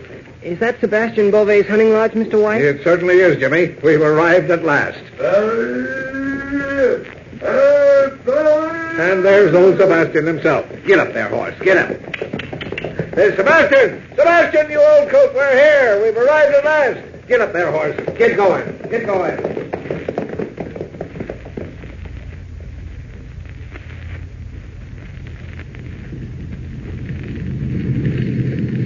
There. I put more log on fire. It's cold night. Now men sit and make big talk. Well, the first thing I'd like to know Will is... you be quiet? Sebastian said we men would sit and talk. That automatically leaves you out. Oh, no, Perry. Young Jimmy is a man, too. Little man, but still a man. Well, I'm really only a kid, I guess, but gosh, I like to be in on things, too. My way. You shall be. Yeah. The firecracker good. And now, Sebastian, why have you brought us all the way up here into this wilderness? Well... We've been here 3 hours now, and every time we mention the reason why you sent that letter, you put us off. You really owe it to us to give us some sort of explanation. I've been worried, Sebastian. I knew you wouldn't have enclosed in your letter that ring I gave you years ago unless you found yourself in some sort of trouble you couldn't handle. Now, come on, what is it? Why did you send for me? Well? The truth is, I do not know. What? You don't know? Over here, we travel nearly 1,000 miles by plane and horseback up here into the Hudson Bay region, and when finally you do decide to answer our questions, all you do is to take that stump pipe out of your mouth and say you don't know why you sent for us. That is the truth, Perry. I don't know. Or I should say I know, but I cannot tell you. Well, why not? You would not believe me. Well, of course we'll believe you. You certainly wouldn't have had Mr. White make this trip without good cause. No, but it is not my cause. It is not his. It is the reason of a superstitious woodman like myself, not a city man like Perry White, and... Well, now I do not know. Well, I do know. You'll either tell us why you got us up here, or this fine friendship of ours ends right here and now. No, Perry. Don't parry me. I demand to know what trouble you're in, Sebastian. Hello. Then I will tell you. Listen. The Wendigo. The what? The Wendigo. The werewolf. Now I tell you... For in a few minutes when the Wendigo howls 3 times, then you will see for yourself. Say what? The Headless Indian. The Headless Indian? Yeah, the Headless Indian. Now, Sebastian, don't tell me you've fallen for that old legend. What legend is that, Mr. White? Well, there's a legend in these parts that those who are about to die see a Headless Indian riding through the night. Oh, how can he be seen in the night? He glows like he's on fire. You say you've seen this apparition? Well, I see it twice. And now tonight I will see it, I think, 3 times. Well, if you've seen it twice and are still alive, that ought to be proof enough that there's nothing to worry about. You forget the legend, Perry. One dies when one has seen the Indian for the 3rd time. Listen. The Wendigo howl again. When it howls for the 3rd time, the Headless Indian will appear on the ridge. And tomorrow or soon after, I, Sebastian Beauvais, will be dead. No, don't talk like that, Sebastian. Now that we're here, we'll see that no harm comes to you. But we'll see that plenty of harm comes to that Headless Indian and the Wendigo. It would do no good to kill the Wendigo, or the Indian would still appear. Besides, You would need a silver bullet to kill the werewolf. Well, I'll kill it with my bare hands if I can get hold of it. Listen. The wind is beginning to blow. It's sure sign. Soon the wolf will howl again. Then for the third time, the Headless Indian will be seen and heard. You can hear him, too? Oui, Jimmy, oui. You will hear. It is a sound I cannot describe. This is fantastic. The legend of the Headless Indian come to life. The Wendigo crying in the wilderness. Oh, it's ridiculous. You will see, mon ami, and you will live. Even if I do see it and hear it, I won't believe it. But I believe that I will die. Wait a minute, let me get this straight. You die if you see the Headless Indian 3 times. Oui. And you've already seen him twice? Oui. Well, then, just don't go near that window when the Headless Indian rides across the ridge. I cannot help myself. When I hear the cry of the Indian, I'm forced to go to the window. I cannot stop myself. Oh, then we'll do the stop. The Wendigo howl for the third time. In less than a minute, we will hear the Headless Indian as he gallops with the wind across. Wait. Listen. You hear it? That is the cry. I must go to the window. I must watch. Chief, grab him. You're staying here, Sebastian. No. Let me go. You cannot save me. I must go to the window. Let me go, Barry. Great jumping Jiminy, Mr. Kent. Look. Look out the window. Yes, I see. A flaming Headless Indian riding across the ridge.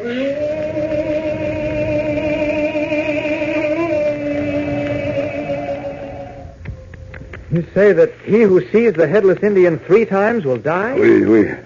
That is so. And you've already seen him twice? Oui, twice.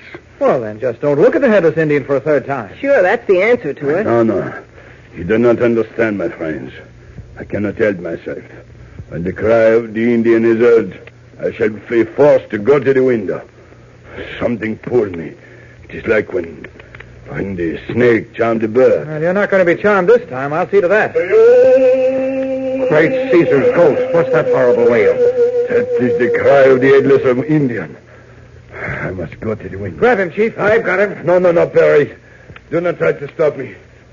Soon the Headless Indian ride across the ridge. I must see him. I must. Come to the window, Jim. Oh, you bet. If any Headless Indian is going to ride across the ridge, I want to see him. Perry, let me go. Let me go. Take it easy, Sebastian. You're Let me on go. the ball. No. Kent, I can't handle this maniac alone. It is him.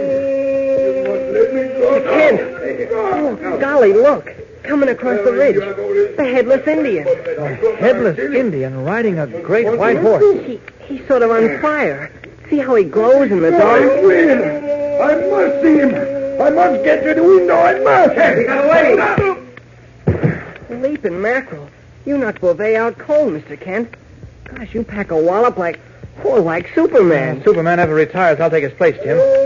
Stay here with Sebastian, Mr. White. I'm going after that Headless Indian. Don't be a fool, Kent. You can't go out there alone. I'll go with you. I said stay here. I've never taken orders from you, Kent, and I'm not starting now.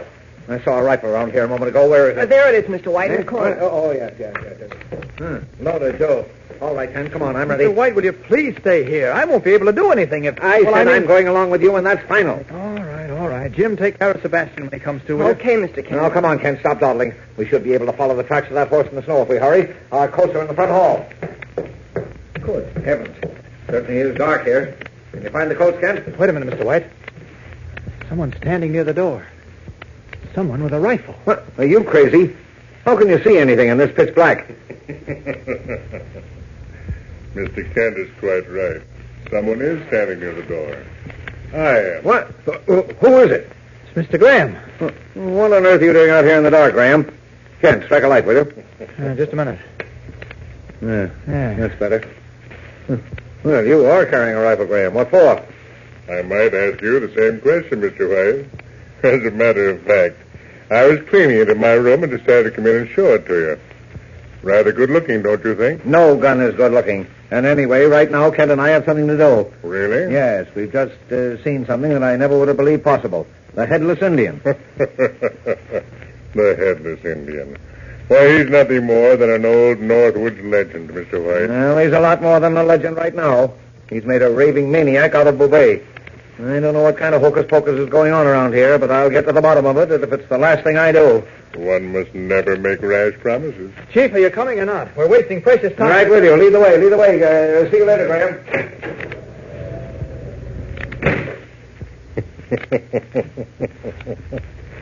Yes, you'll see me later, Mr. White.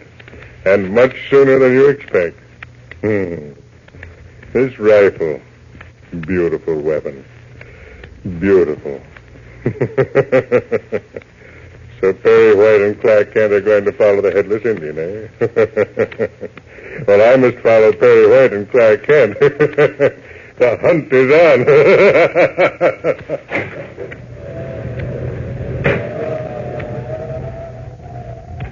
Out into the wind-swept night goes the Laugher, following the tracks of Kent and Perry White, the gleaming rifle swinging from his fat, bejeweled hand.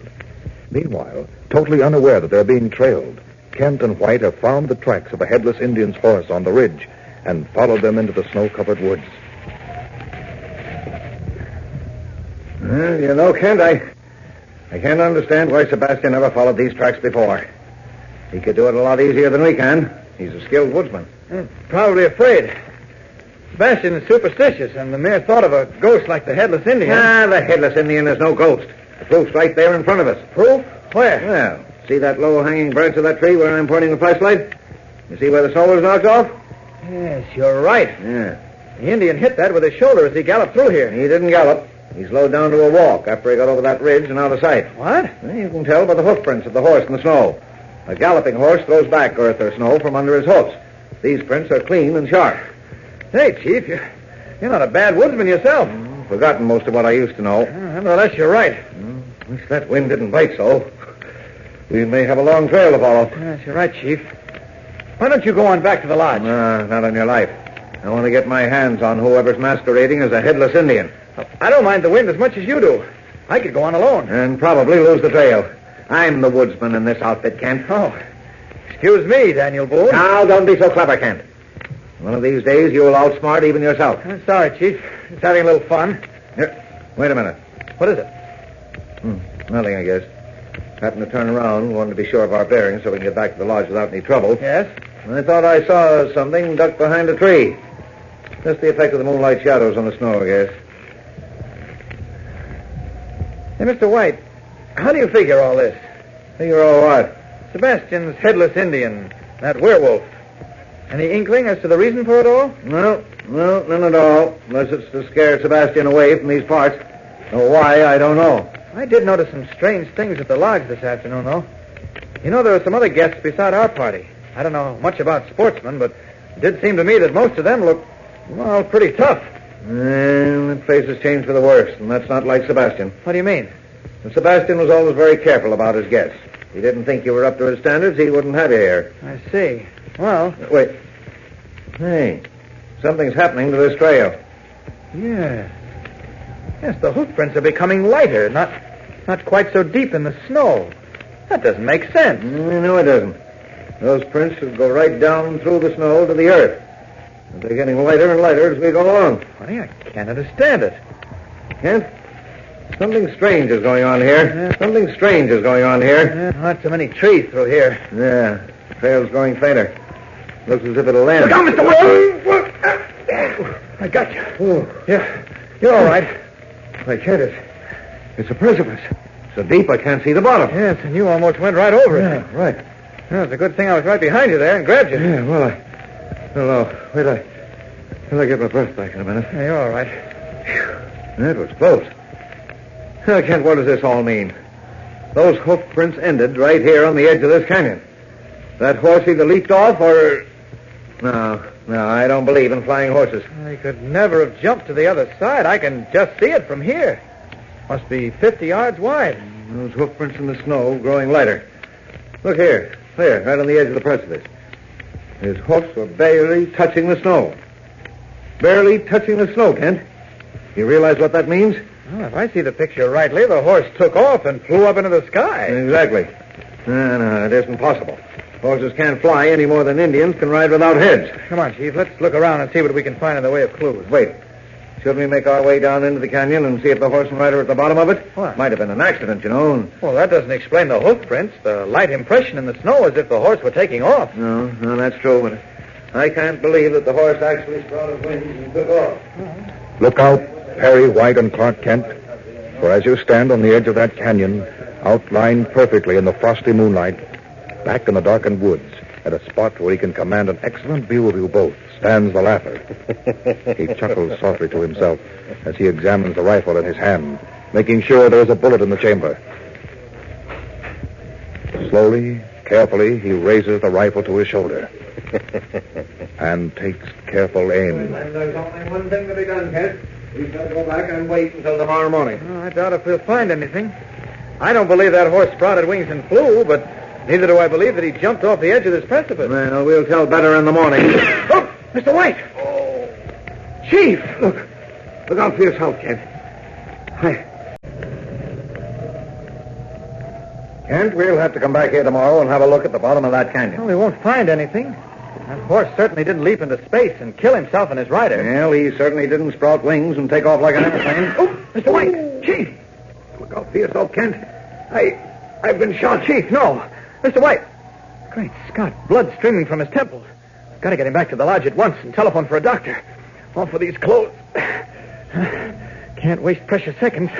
Not even a Superman. There. Just gather him up in my arms. And now, up, and away!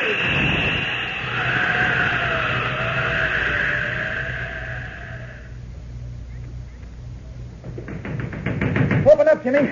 Open the door, for heaven's sake. It's Mr. Kent and Mr. White, Sebastian. Ah, c'est bon. Hurry. Mr. Kent, what's happened? Why are you carrying Mr. White? Out of the way, Jim. I want to get him to that couch in front of the fireplace. I can't, mon Dieu, what has happened? I know if you go after the Headless Indian.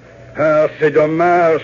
Barry, my friend. Let me get him on that couch, please, and close the door, Jim. Don't stand there gawking. Oh, yeah, sure. Jimmy, have me push the couch closer to the fire. All right. It burn good. Barry need be warm. Ah, mon Dieu, mon Dieu. Where's the nearest doctor? Doctor, you make the job. No, I'm asking you. There is no doctor for 100 of miles. Got to do something. Mr. White may be dying. For 40 years in these woods, I am my own doctor. I will look at him. The pulse first. Let me see. Sebastian... Wait, young one, wait. What happened, Monsieur Kent? Oh, I don't know exactly. We were standing out in the woods on the edge of a canyon when suddenly I heard a shot fired and Mr. White collapsed at my feet. How long ago is this? Oh, less than a minute. What? You say Perry and you standing on the edge of the canyon? This must be Devil's Canyon. It's the only one, and it is 5 miles from here. And you got back with Mr. White in a minute? A minute? Oh, well, I must have made a mistake. Well, I've noticed you make strange mistakes in what you say very often, Mr. Kent. Oh, never mind that. Mr. White may be dying. No, he is not dying. He will be all right. The bullet grazed the side of his head. Jimmy. Yeah? You go to the bathroom. Bring me a small medicine kit. S'il vous plaît, quick. Oh, wait. I mean, sure. Fit. Are you sure Mr. White's going to be all right, Sebastian? Have a certainty. Hello, Kent. You're from the city. Here in the North Woods, often there is the accident. We learn how to take care of ourselves. Perry's pulse is very strong. Oh. Hello, even now I begin to wake up. Perry, mon ami. What? You see, Monsieur Kent? Oh, thank heaven. I was so worried when I saw that blood. My only thought was to get him to a doctor as quickly as possible. Of course. Still, I cannot understand. What? How do you return carrying a heavy man like Perry from the Devil Canyon in so short a time? Well, you see... No, Kent. I do not see. It takes at least 1 full hour to reach the canyon from here. You left here 1 hour ago. How do you and Perry reach the canyon and return in that time? Well, I don't know. Maybe it wasn't the Devil's Canyon at all. It was precipice, you say, and canyon? Yes. Eh bien, that is the only one near here. You know something, Mr. Kent? What? I like you. You are a very fine person. But I, Sebastian Beauvais, have the 6th sense. In the woods you learn that. You learn to look in the right direction when the moose or the elk cross the path. Why? The 6th sense. And my 6th sense tell me there is something strange about you. You are not what you appear. There's nothing strange about me any more than there's something strange about that Headless Indian. You say queer words. The Headless Indian is very strange, certainement. Oh, no, the Headless Indian is a trick, nothing more. And we'll prove that to you before we're through. Bien. Now, I'll tell you something. You're hiding something from Mr. White and me. Huh? Oh, don't look so surprised. Perhaps I have a sixth sense, too. Monsieur Kent, I tell It's you... all right. It's all right. No one's rushing you. You tell us in your own good time. Just remember one thing. We can't help you unless you tell us everything. Understand? Oui, I understand. What are you holding back? What would you like to tell us that you feel you can't? Well? Here's the medicine, sir. Gosh, I hope I'm in time. We will not fix Perry's wound here. We take him upstairs to his room. You bring the key, Jimmy. Okay. Here, I'll give you a hand, Mr. White. Am I a weakling? Am I a puny city fellow? I carry my friend Perry in my own strong arms. So, up the stairs, Jimmy. You know the room? Okay, follow me. Well, since the chief's all right, I'll stay down here if you don't mind. Not at all, monsieur. You wish to look in the fire and dream a while, n'est-ce pas?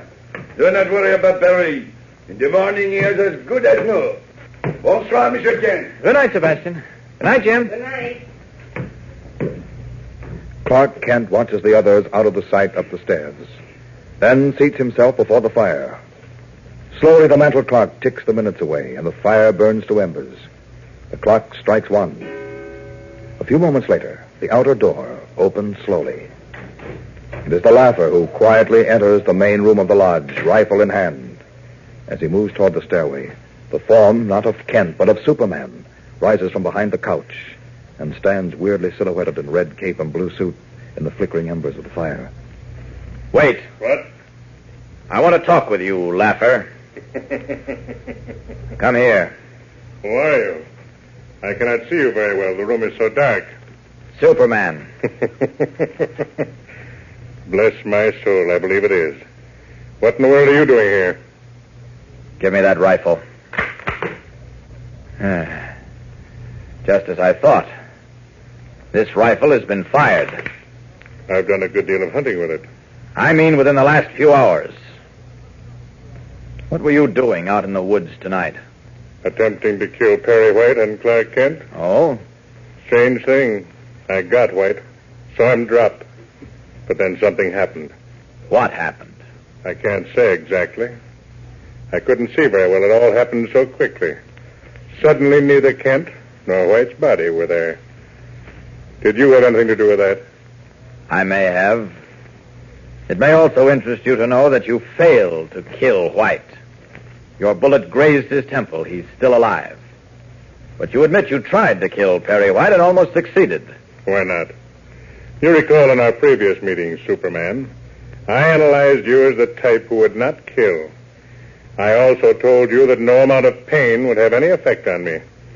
As for the police, if you wish them to take care of me, you must have proof of any accusations you make.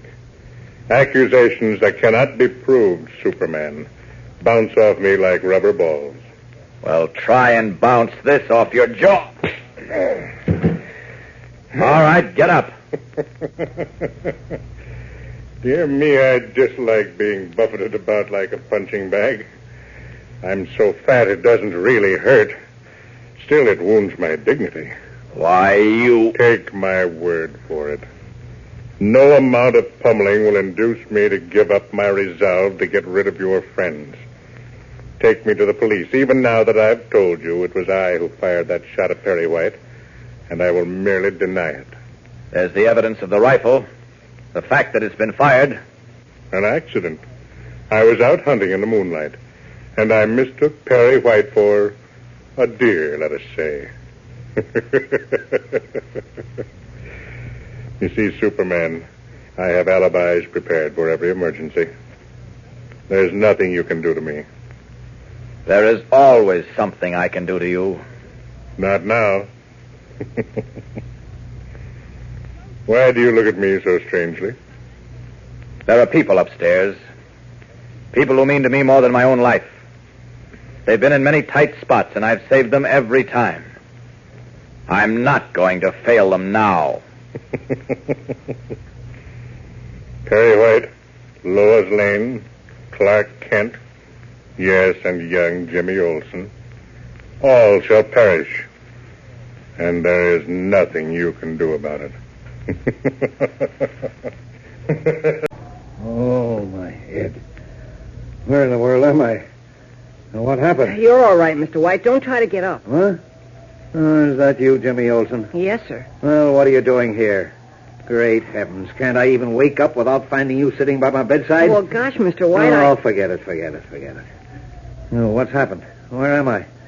Why is my head aching so? Well, you had an accident last night. Accident? What sort of a... Oh. Now it comes back. Now, let me see. We were all sitting talking to Sebastian when suddenly we heard a wolf howl, the Wendigo, Sebastian called it. That's right. And then we saw the Headless Indian. A headless Indian riding a big white horse and glowing like he was on fire. Yeah. Now, let me see. Didn't Sebastian say something about... he was going to die or something? Yes, sir. You and I had to hold him down to keep him from getting to the window. If he had seen that headless Indian, it would have been the third time. That meant Sebastian was finished. Yeah, that's right. It's coming back to me now. The howl of that Indian through the night seemed to attract him, to fascinate him. But we didn't let him see the apparition the third time, so he's all right for the time being. Then it seems to me that Kent and I followed the tracks of the Indian's horse in the snow. That's right. You and Mr. Kent went out, leaving me with Sebastian. Next thing I knew, about an hour later, a knock came at the door. When I opened it, there stood Mr. Kent carrying you in his arms. What? Nonsense. No, sir, it's true. Why was Kent carrying me? Someone fired a shot at you while you were in the woods, and it grazed your temple. You don't know how close to death you came last night. Wait a minute. Let me think, Jimmy. Great Scott. Now I recall the whole thing. Kent and I followed those tracks right to the edge of a canyon, from which point the horse seemed to have sprouted wings and flown off into the sky. Gosh. Now, mind you, the hoof prints of that horse got lighter and lighter until finally they ceased to exist at all. Golly, Mr. White, that's amazing. Unless what? You remember when we were out west last year up in the logging country? How I walked out into the snow one night and my footprint suddenly stopped in the snow, like I jumped into the air and hadn't come down? Yes, but the explanation to that was that the man who stole a pair of your shoes made the marks in the snow with them himself and then backtracked on them. You can't make a horse backtrack, Jim. No, I suppose not. But leaping mackerel, Mr. White, you don't really mean that horse took off like an airplane with the headless Indian on his back? That's what the tracks showed. Either that or both horse and rider plunged to their deaths in that canyon. And I don't believe that for a minute because, well... Yes, sir? Because, Jim, some sort of trick is being played here. Someone is trying to drive Sebastian out of his mind. Or if not that, to frighten him away from the lodge. And probably the same person who fired that bullet at you last night. Yeah, I wouldn't be a bit surprised. So, Kent carried me all the way back to the lodge, did he? Good for him. He's more of a man than I thought he was. What time is it? A little after 6 o'clock. Morning or evening? Morning. Well, then, I might as well get up. Oh, I'll help you, sir. You're sort of all tied up in the bedclothes. You did a lot of tossing around all night. Yes, I usually do. Fretful sleeper, always Hey, wait a minute. How do you know I was tossing around all night? Why, I was here all night. You were here all night? In this room? Yes, sir. I thought maybe you might need something. You know, like a glass of water or something like that. Did I do the wrong thing, Mr. White? Oh, no. Not at all, my boy. Oh, not at all. I thought maybe you... Look here, boy. You couldn't have had any sleep all night. Oh, I dozed off every now and then. I feel great. Yeah. Well, thanks for staying up with me. Do you think you ought to get up, Mr. White? You had a pretty bad night, and it's kind of early to be getting up. Nobody else is up. It's not early for a woodsman, Jim. But you were shot. You're wounded. That doesn't amount to a row of beans. Yesterday, I promised myself I'd start out with my camera bright and early this morning and try to get some snapshots of animals, and that's exactly what I'm going to do. You're really going out into the woods with your camera? Wild horses couldn't stop me. Gosh. Now, you get my hunting pants and boots out of that closet, Jim boy. My woolen socks are on this chair over here, and I'll be dressed and out in the woods before you can say Jack Robinson. Yes, sir. Well, first, out of these pajamas and into that heavy woolen shirt. Oh, a-hunting we will go, a-hunting we will go. Oh, this is going to be a great treat for me. I haven't prowled through the woods alone with a camera for years. Here are your hunting things. Thank you, boy, thank you. Do you always like to go alone? Do I like to go alone? Well, of course I like to go alone. Wouldn't go any other way. Did Daniel Boone take anyone with him on the long hunt? Did Leatherstocking let anybody come with him into the forest? Well, I should say not. Go it alone. Yes, sir. That's the only way to do it. Alone. Oh. Uh-huh.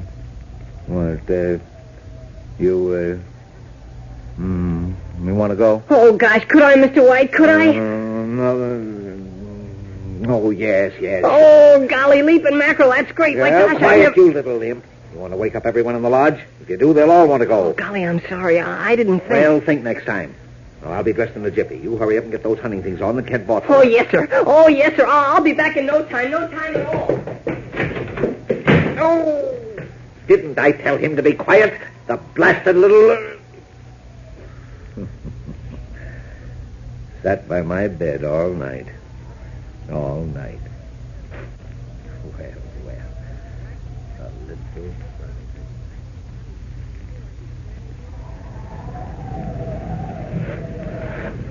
Leaping mackerel. It's freezing cold out here in these woods, Mr. White. You got to get used to it, boy, if you're to become a woodsman. Like Daniel Boone and Leatherstocking? That's right. They must have been tough men. Yes, they certainly were. Daniel Boone must have been a sort of Superman of his time, huh? Well, that's one way of putting it. I suppose he... Wait. What is it? Quiet. I missed it. Mr. White. Great George, boy, didn't you see them? 3 deer standing on the trail ahead, a buck and 2 doe. The most beautiful set of horns that I've ever seen. Oh, gee, I'm sorry. Oh, what a picture that would have made. Well, there's no sense crying about it. I guess I'm just not a woodsman. Well, you will be. You just stick to old Perry White, and you'll learn to read signs like a veteran. Gosh. What was it you meant before? You said Daniel Boone went on what you called the long hunt. The long hunt, Jim? Well, the long hunt was... Yeah, let's stop here for a second while I light up a pipe. Gosh, I've never seen you with a pipe before. You always smoke cigars. A pipe in the woods, boy. Cigars just don't fit in. Here, hold this rifle. Well, why do you carry a rifle, Mr. White, if you're not going to shoot anything, except with a camera? Just as a protection, Jim. You never can tell when you may meet an ornery kind of animal in the woods. A wildcat or a bear or something like that. Oh. Yeah, give me the rifle. Yes, sir. So, you want to know what the long hunt was, eh? Gosh, yes. Well, Daniel Boone used to set out into the wilderness with enough food to last maybe a week, and he wouldn't come back for 6 months. 6 months? That's right. He'd be in the woods all that time, hunting, trapping, trading with the Indians. He lived on the game he killed, traded the skins to the Indians for trinkets and salt and other things.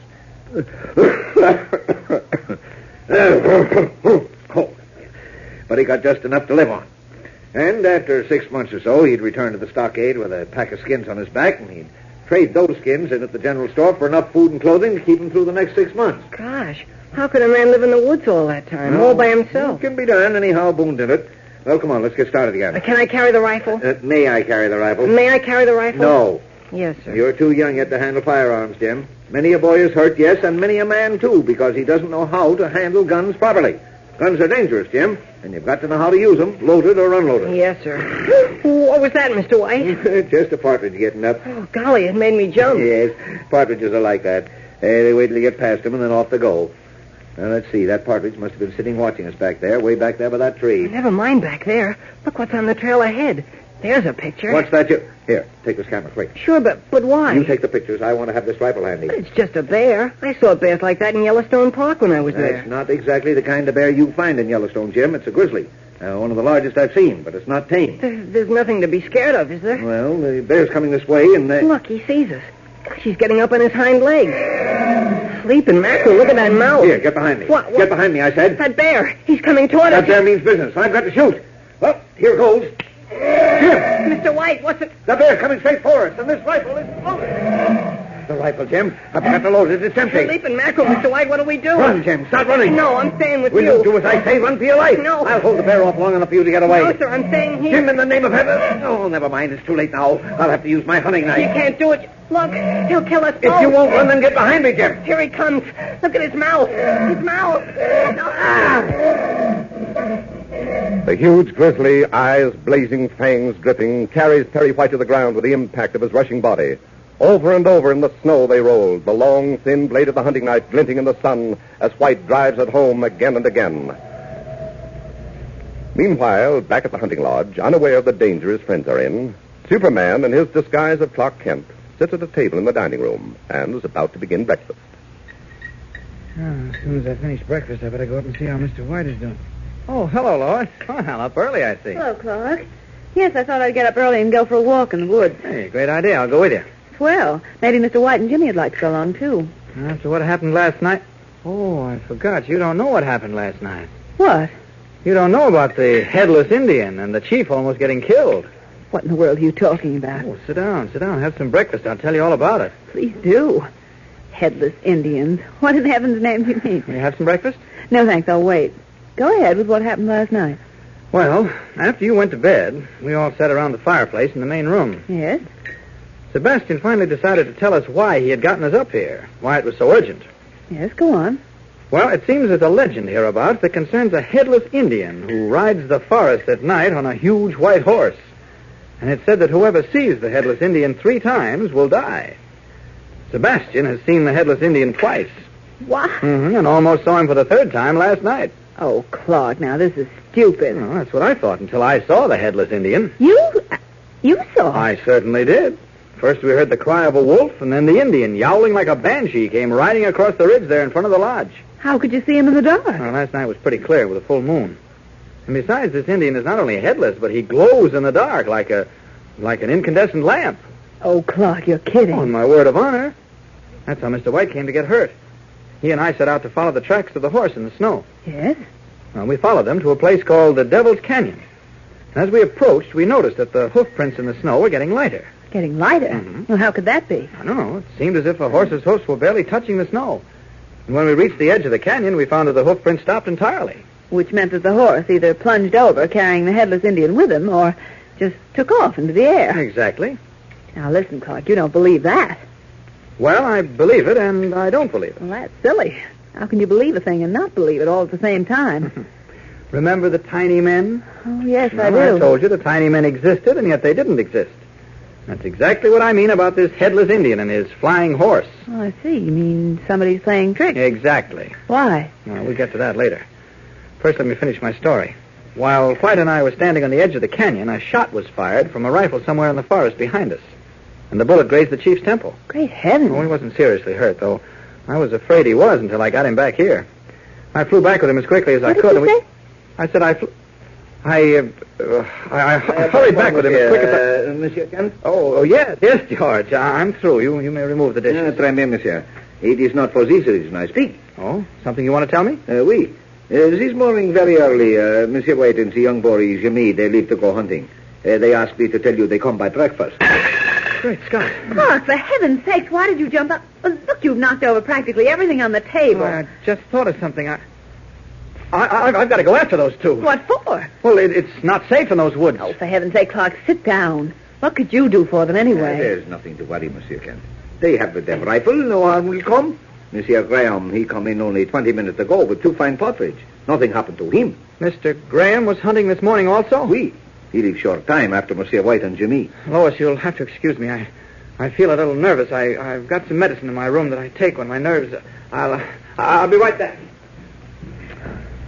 Of all the silly, weak... Well, that's Clark. I am sorry your friend is upset. No, that's his natural state, George.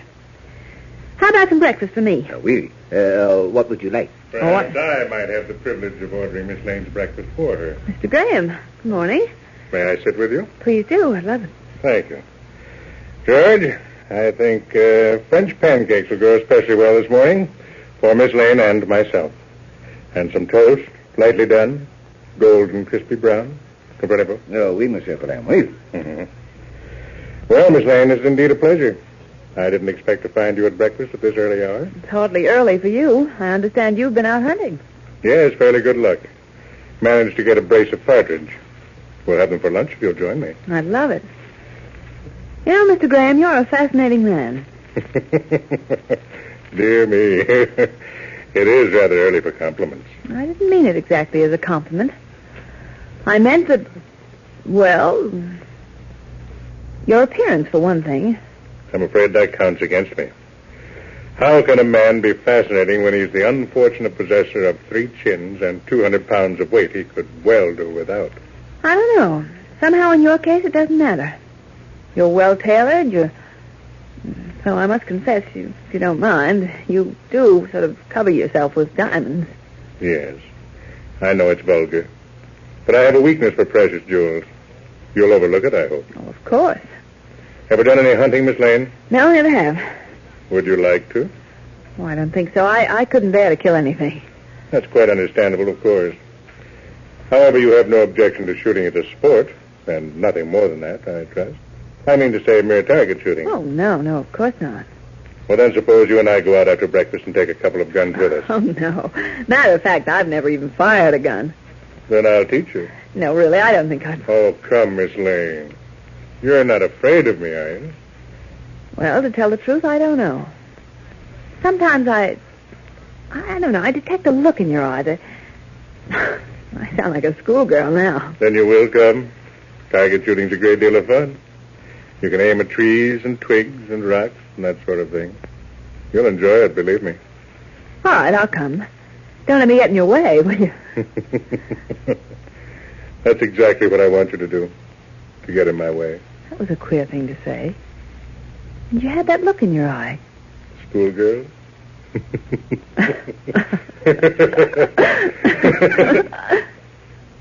What's the matter? Through the window there. I thought I saw a flash of red and blue against the snow. Red and blue against the snow? Yes. And for a moment I thought... Thought what? Do you believe in Superman, Miss Lane? Yes, I do.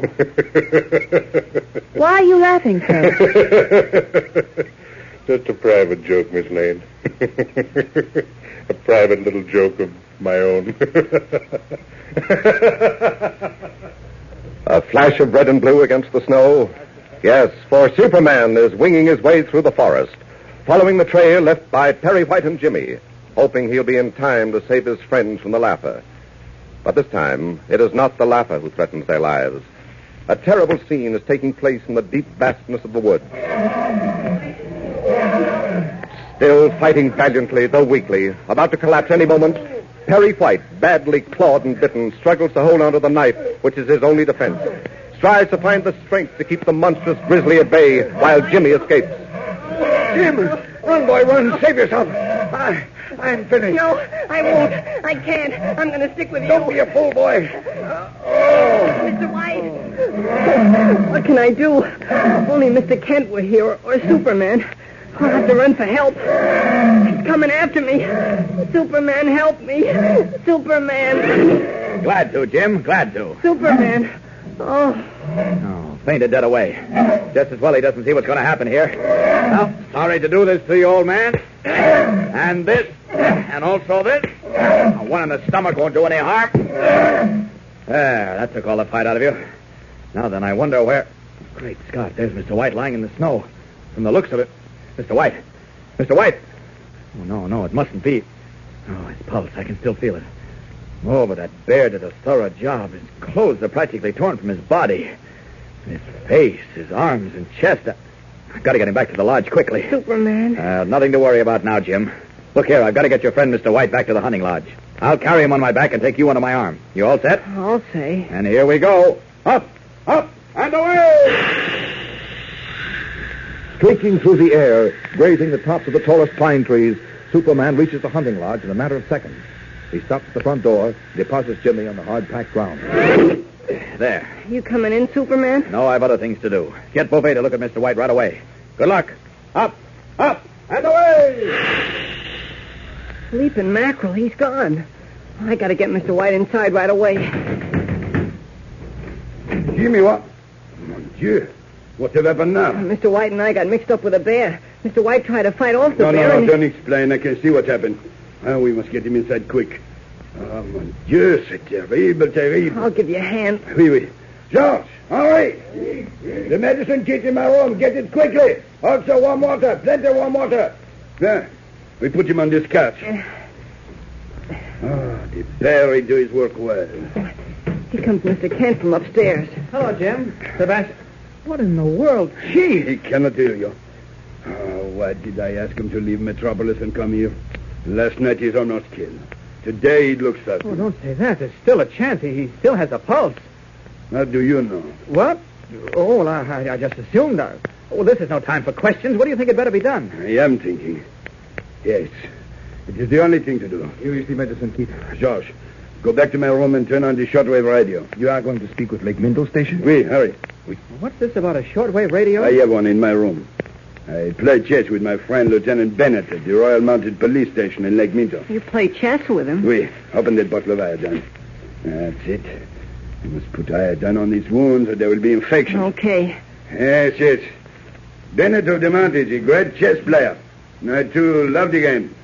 The long winter evening, every night, we play together by radio. Oh, gosh, how do you do that? The board is like a checkerboard. And each square have a number. We just call the numbers to each other.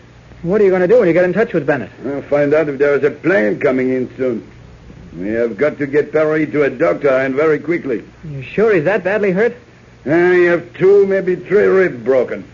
I can do nothing for him. He must have a doctor. Come, we carry him upstairs to bed. My room is across the hall from his, and the radio is there.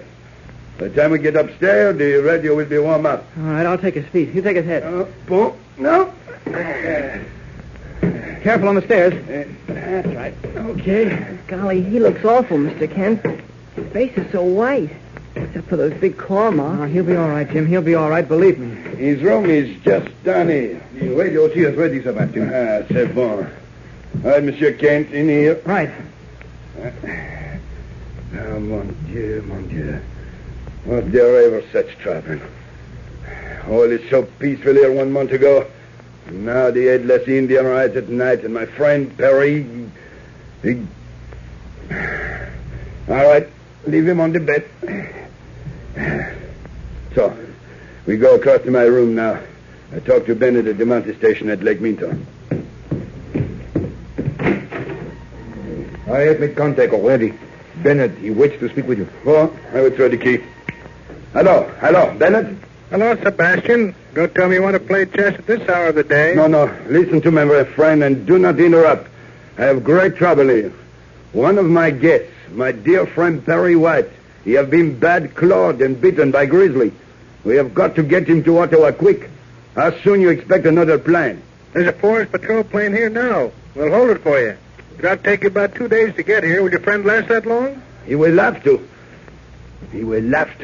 Excuse me, I'll be right back. Where are you going, Mr. Kent? I thought I heard Mr. White groan. He may be coming, too. I'll be back in a minute. Okay, I'll stay here. White's still out cold in that bed there. Well, this is a job For Superman. Off of these clothes. So. There. Now to gather him up in my arms. Careful. There we are. Open this window. So. Now, the question is, do I fly him to Lake Minto or straight to Ottawa? Well, it better be Lake Minto. Less questions to answer. Anyway, I've got to get back to watch Lois and Jimmy. Niles Graham is a dangerous man. Up, and away!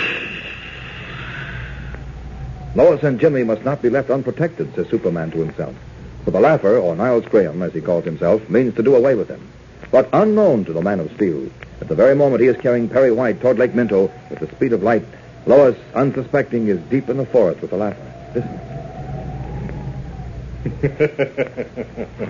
I must say you're doing tremendously well, Miss Lane. Why, you have a better eye with the rifle than I. Yes, I did do pretty well with that last shot, didn't I? You certainly did. Now then, let's see. Good. There's an uncovered stone up ahead there. See if you can hit that. I can try. No, wait. Grasp the stock of the gun as firm as you can. Yeah? Yet without exerting too much tension. Oh, I see. And hold your cheek right against the gun. Like that? That's right. Well, here goes. Splendid. Beautiful shooting. By George, before the morning's over... Hello. What do we hear? Oh, they look like footprints in the snow. Of course. These must be the footprints made by your friends last night when they followed the Headless Indian.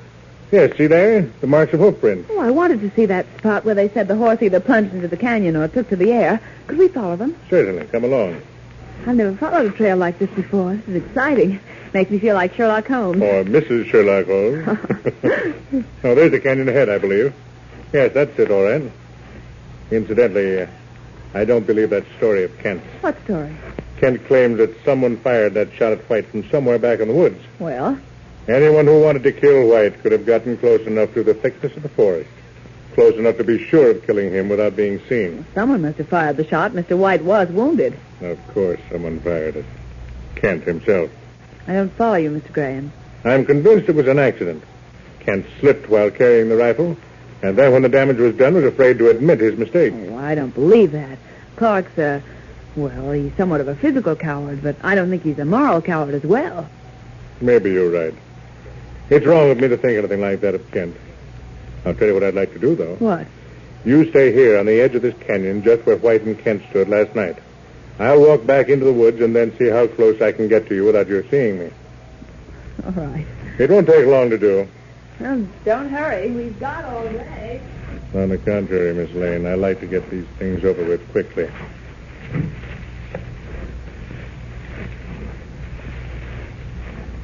I'll soon be deep enough in the woods where she can't see me, and then...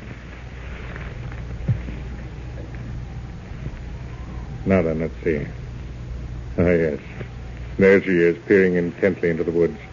She can't see me, but I can see her very plainly. Well, Superman, wherever you may be, here's one of your friends who won't get away. I couldn't see White too well in the darkness last night. But it's daylight now, and I've got a clear view of Miss Lane. Now then, to get her carefully lined up in the sight of my rifle. So. This time I can't.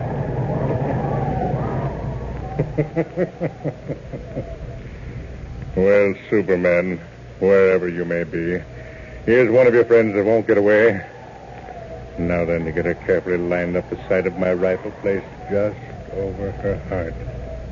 So. And now to pull the trigger. For this time I cannot miss. Now then. Oh, my eyes.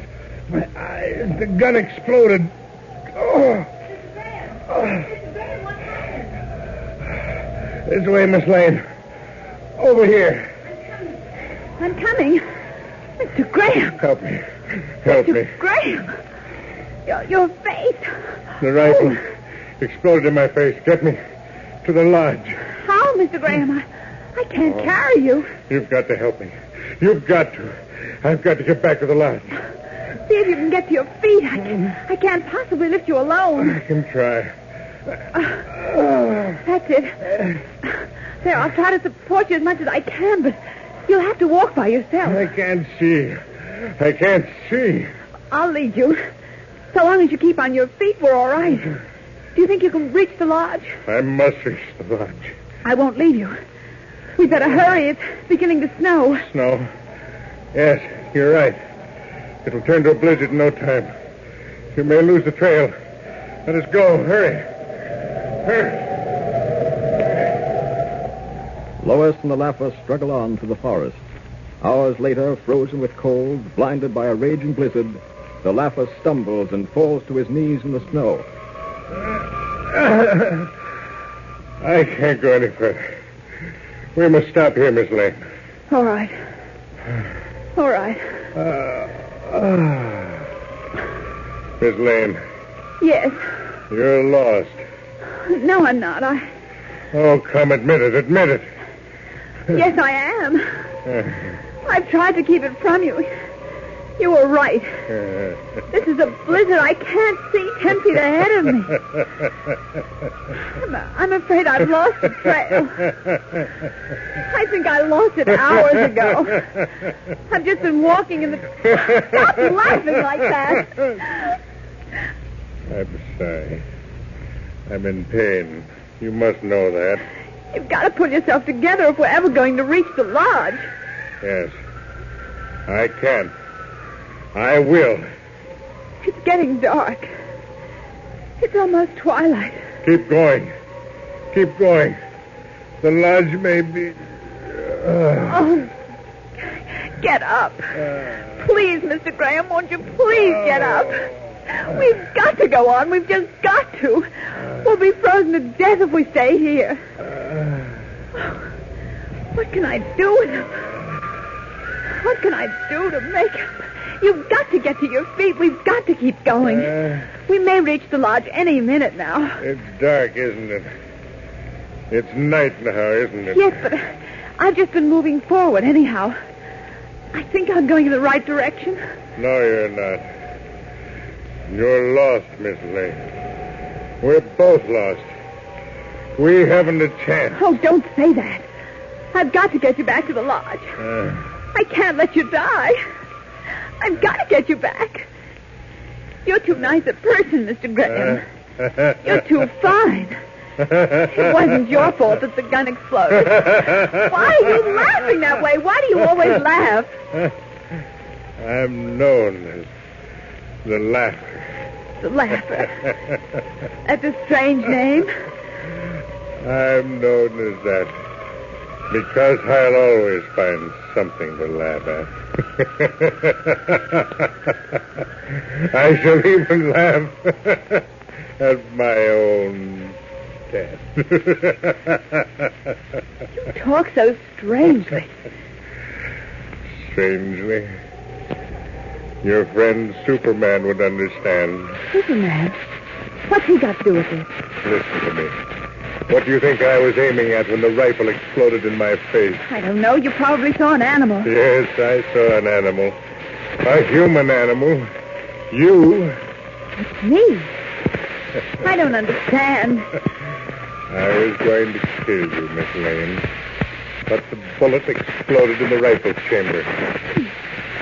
You're going to kill me? Yes. I didn't want you and your friends to come to Sebastian Beauvais' lodge. It was important to keep you away.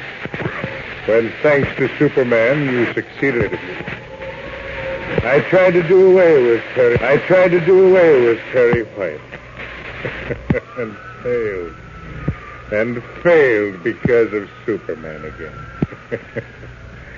I tried to kill you this morning. It's horrible. I thought you were... You thought I was a nice person. A fine person. Well, now you know I'm not. But what you were doesn't matter. You're a human being, and I've got to save you if I can. I'm not concerned about myself. I'm worried about you. Me? Don't you understand? I can't go any further. You'll have to go on by yourself. You'll be alone. Alone in the middle of a forest. In a raging blizzard.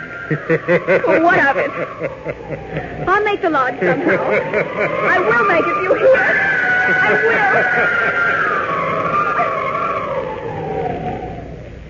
will. As Lois starts to make her way toward the hunting lodge alone, Superman, carrying Perry White in his arms, arrives at the Royal Canadian Mounted Police Station at Lake Minto. This must be the Mountie station. Thank heaven there's the plane waiting down at the float. They'll have Mr. White in Ottawa in no time at all. Hello there. What can I do? Well, what in the... Mac, who are you and where'd you get that costume? Never mind that. This man is Perry White. He was badly mauled by a bear at Sebastian Beauvais' hunting lodge. He must be flown to Ottawa at once. Well, now, wait a minute. I was just talking to Beauvais a few minutes ago. I know that. He said he was about to start on a 2-day dog sled trip to bring White here, and now you show up wearing a blue suit and a red cape and... I just don't get it, mister. Well, that's unimportant. The important thing is to get White into that plane and started for the hospital in Ottawa. Well, the plane's ready, and I'm ready to start right now. Good. Here, let me help you carry him down to the float. I don't need any help. Go ahead. All right. Looks like dirty weather ahead for flying. There's a blizzard coming from the north, from the direction you just came. I flew through several snow flurries. The blizzard is probably broken in the country near the hunting lodge. I sure wish I knew you got that guy down here in such a hurry. Listen, if you could get him here so quick, why don't you take him on to Ottawa? Because I've got to get back to Beauvais' hunting lodge as quickly as I can. Things may be happening up there that'll need my help. Yeah, what things? Never mind, please. Let's get White into that plane. Okay. I'll get up into the plane myself, and you can hand him up. Never mind that. I'll just leap up into the plane with him myself. Well, you've got to climb up. You can't step up. That door's a good 6 feet off the ground. Well, that's hardly a step for Superman. You leaped right into the air. You're standing in the doorway of the plane. That's right. Come on, get up here yourself and get the plane started. Okay, but I must be going out of my mind. This just doesn't make sense. All right. Is White comfortable? He'll be all right. Get started. I'll wait till you do. All right. Okay, I'll leave you now. I have other work to do. You want to reach Ottawa before the storm catches up with you? Don't worry. I'll get White there, okay? Good luck. Now to get back to the hunting lodge. I've got a feeling something is wrong. But what it can be, I don't know. Mr. Kent, where have you been? Why, Hello, Sebastian. Hello yourself, Kent. And do not evade the question. Where have you been? Oh, out and around. Mr. Kent, look. Some funny things have been going on here, and Mr. Beauvais and I are convinced you were mixed up in them. What? What do you mean, Jim? I will tell you some facts. They will bore you, no doubt, but they are necessary, oui. 6 hours ago, you are standing in a room upstairs with me and Jimmy. In other room is Perry White. My friend Perry is bad sick from fight with bear. Well? Me, I talked to Monty by shortwave radio at Lake Minto. He say we bring Perry there by dog sled to that trip. That's right. He say he all plane and rush him to Ottawa. Yeah, and just about that time you left the room, Mr. Kent. He leave the room. Well? 2 minutes later, we go to Perry White's room. Perry is not in bed. He's vanished. And you, Kent, you are also vanished. Oh, wait a minute. Now, 6 hours later, you come in out of the storm. What have happened to my friend Perry? What have happened to you? Okay, I'll tell you. For one thing, Mr. White is perfectly all right. What's that? What are you saying? Let me tell you what happened. When I heard you say it would take 2 days to get White to Lake Minto by dog sled, I left the room to find Henri and tell him to get the dog sled ready. Oui? Oh, on my way to the shed where the dogs are kept, I missed the trail somehow. C'est possible. That could happen. Well, of course it could. It did happen to me. The next thing I knew, I was off in the woods somewhere without the slightest idea of where I was. I started back the way I thought I had come, and after walking for an hour, I realized that was the wrong way. Yeah. So I tried another direction, and that was wrong. Well, you can see the spot I was in. Gosh, Mr. Kent, sounds like you were hopelessly lost. I was, Jim, I was. It took me 6 hours, 3 of them in this blinding snowstorm, to find my way back. I was scared to death, I can tell you that. I could see myself dying of starvation and freezing out in those woods. But what if Perry? You say he's safe? How you know? No, wait a minute. I'm coming to that. While I was wandering through the woods, I suddenly heard a great burst of wind. It wasn't like the ordinary wind that was howling about. There was a strange, eerie quality to it. Well, I looked up, and there, flying through the air with Perry White in his arms, was Superman. Superman? Gosh, I might have known. Superman has been around here. Didn't he save Mr. White and me from the bear in the first place? Of course. And incidentally, Superman was heading in the direction of Lake Minto. This is great relief. If Superman pick up Perry, then all is well with my friend. Come. We go upstairs to my room. We get in touch with the Mounties at Lake Minto and find out for sure. All right. Come. Oh, golly. It sure is a relief, Mr. Kent. Mr. Beauvais and I didn't know what had happened. There was just no way of figuring it out. Well, don't you worry. Mr. White will be all right, and the rest of us. Say, by the way, Lois is all right, isn't she, Jim? Sure, I guess so. Here is my room. We go in. Jimmy, what do you mean you guess Lois is all right? Oh, gosh, I haven't seen her all day. What?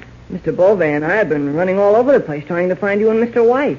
Half the time we were out in the woods, thinking we could pick up a trail or something. You haven't seen Lois all day? I turned on the shortwave radio. I see. Well, I guess she's in her room now. She's certainly not out in this storm. I'll look in on her when we finish here. You got the mounted station at Lake Minto yet, Sebastian? One moment. Hello? Hello? This is Sebastian Beauvais calling. Hello? That you, Mike? I want to know about Perry. Huh?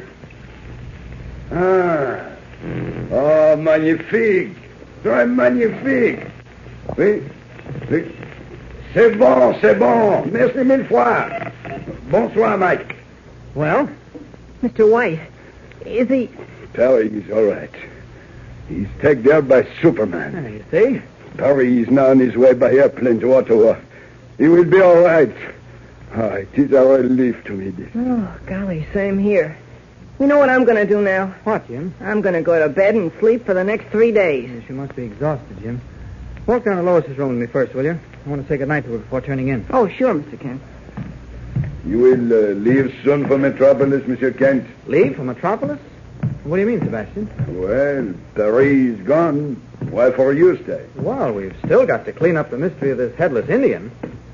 Say, by the way, you've got a pretty tough crowd of people staying here now. They look like gangsters to me, not sportsmen. Oui, they look like that to me, too. I wish to get rid of them, but I cannot. Why can't you get rid of them? Because they have hired a lot for 3 months. They are friends of Mr. Graham. Say, we haven't seen Mr. Graham all day either. Yeah, Mr. Graham pay for everything complete. All he says, nobody else. My regular customers, they must not come. Exclusive, isn't he? Why didn't you mention this before? Why? Well, because because I do not think it is important. I think it's very important. Jim, did you say something about not seeing Graham all day? Huh? Oh, yeah, that's what I said. Say, what's the matter? You look upset about something. Me? No, not at all. Oh, well, here's Lois's room. Care to come in, Jim? No, I'm too tired. I'll go into my own room if you don't mind. Oh, of course not, Jim. You go right ahead. Good night. Good night. Good night, Sebastian. Bonsoir, Monsieur King. Now then. Lois, it's Clark. I want to talk to you. Lois. Strange she doesn't answer. I'll try the knob. What? The door's open. I better turn on the light. Well, she's not here. The room's empty. Oh, I better find out about a few things. Maybe Jim can tell me. Oh, hey, why don't you watch where you're going, Mac? Sorry, you were passing the room as I came hurrying out the door. Well, that's okay. I was just on my way to my own room. Oh, say, by the way, could you tell me which is Mr. Graham's room? Yeah, number 14. But I wouldn't disturb him if I was you. Oh, why not? Well, I seen him going out hunting this morning with that dame Lois Lane. What? Yeah. I don't know when he got back, but he always gets plenty tired after a day's hunting. And if you wake him up, it's murder. Okay, thanks for the tip. Yeah, and you better be taking it, too, bud. So, Graham's been out hunting with Lois, and she's not in her room. I knew something would happen while I was away. Got to work fast. The next step is to see if Graham's in his room. Mr. Graham? Mr. Graham? He doesn't answer. His door's locked. No time to worry about Sebastian's property, and I go. Just as I thought, the room's empty. I've got to figure this out and fast. Now, let's see. Graham and Lois go hunting this morning. No one has seen them all day, and neither of them is in now. And they must still be in the woods. Something must have happened. And in this blizzard. There's no sense waiting. This is the job for Superman. Off with these clothes. There we are. Now then, up with the window. Go. Now, out. Up and away! Out into the blinding blizzard, red cape streaming in the wind, Superman speeds across the dark forest, barely touching the tops of the tall pines. Meanwhile, deep in the heart of the fearful forest, Lois, hopelessly lost, tries to find her way back to the lodge. Listen.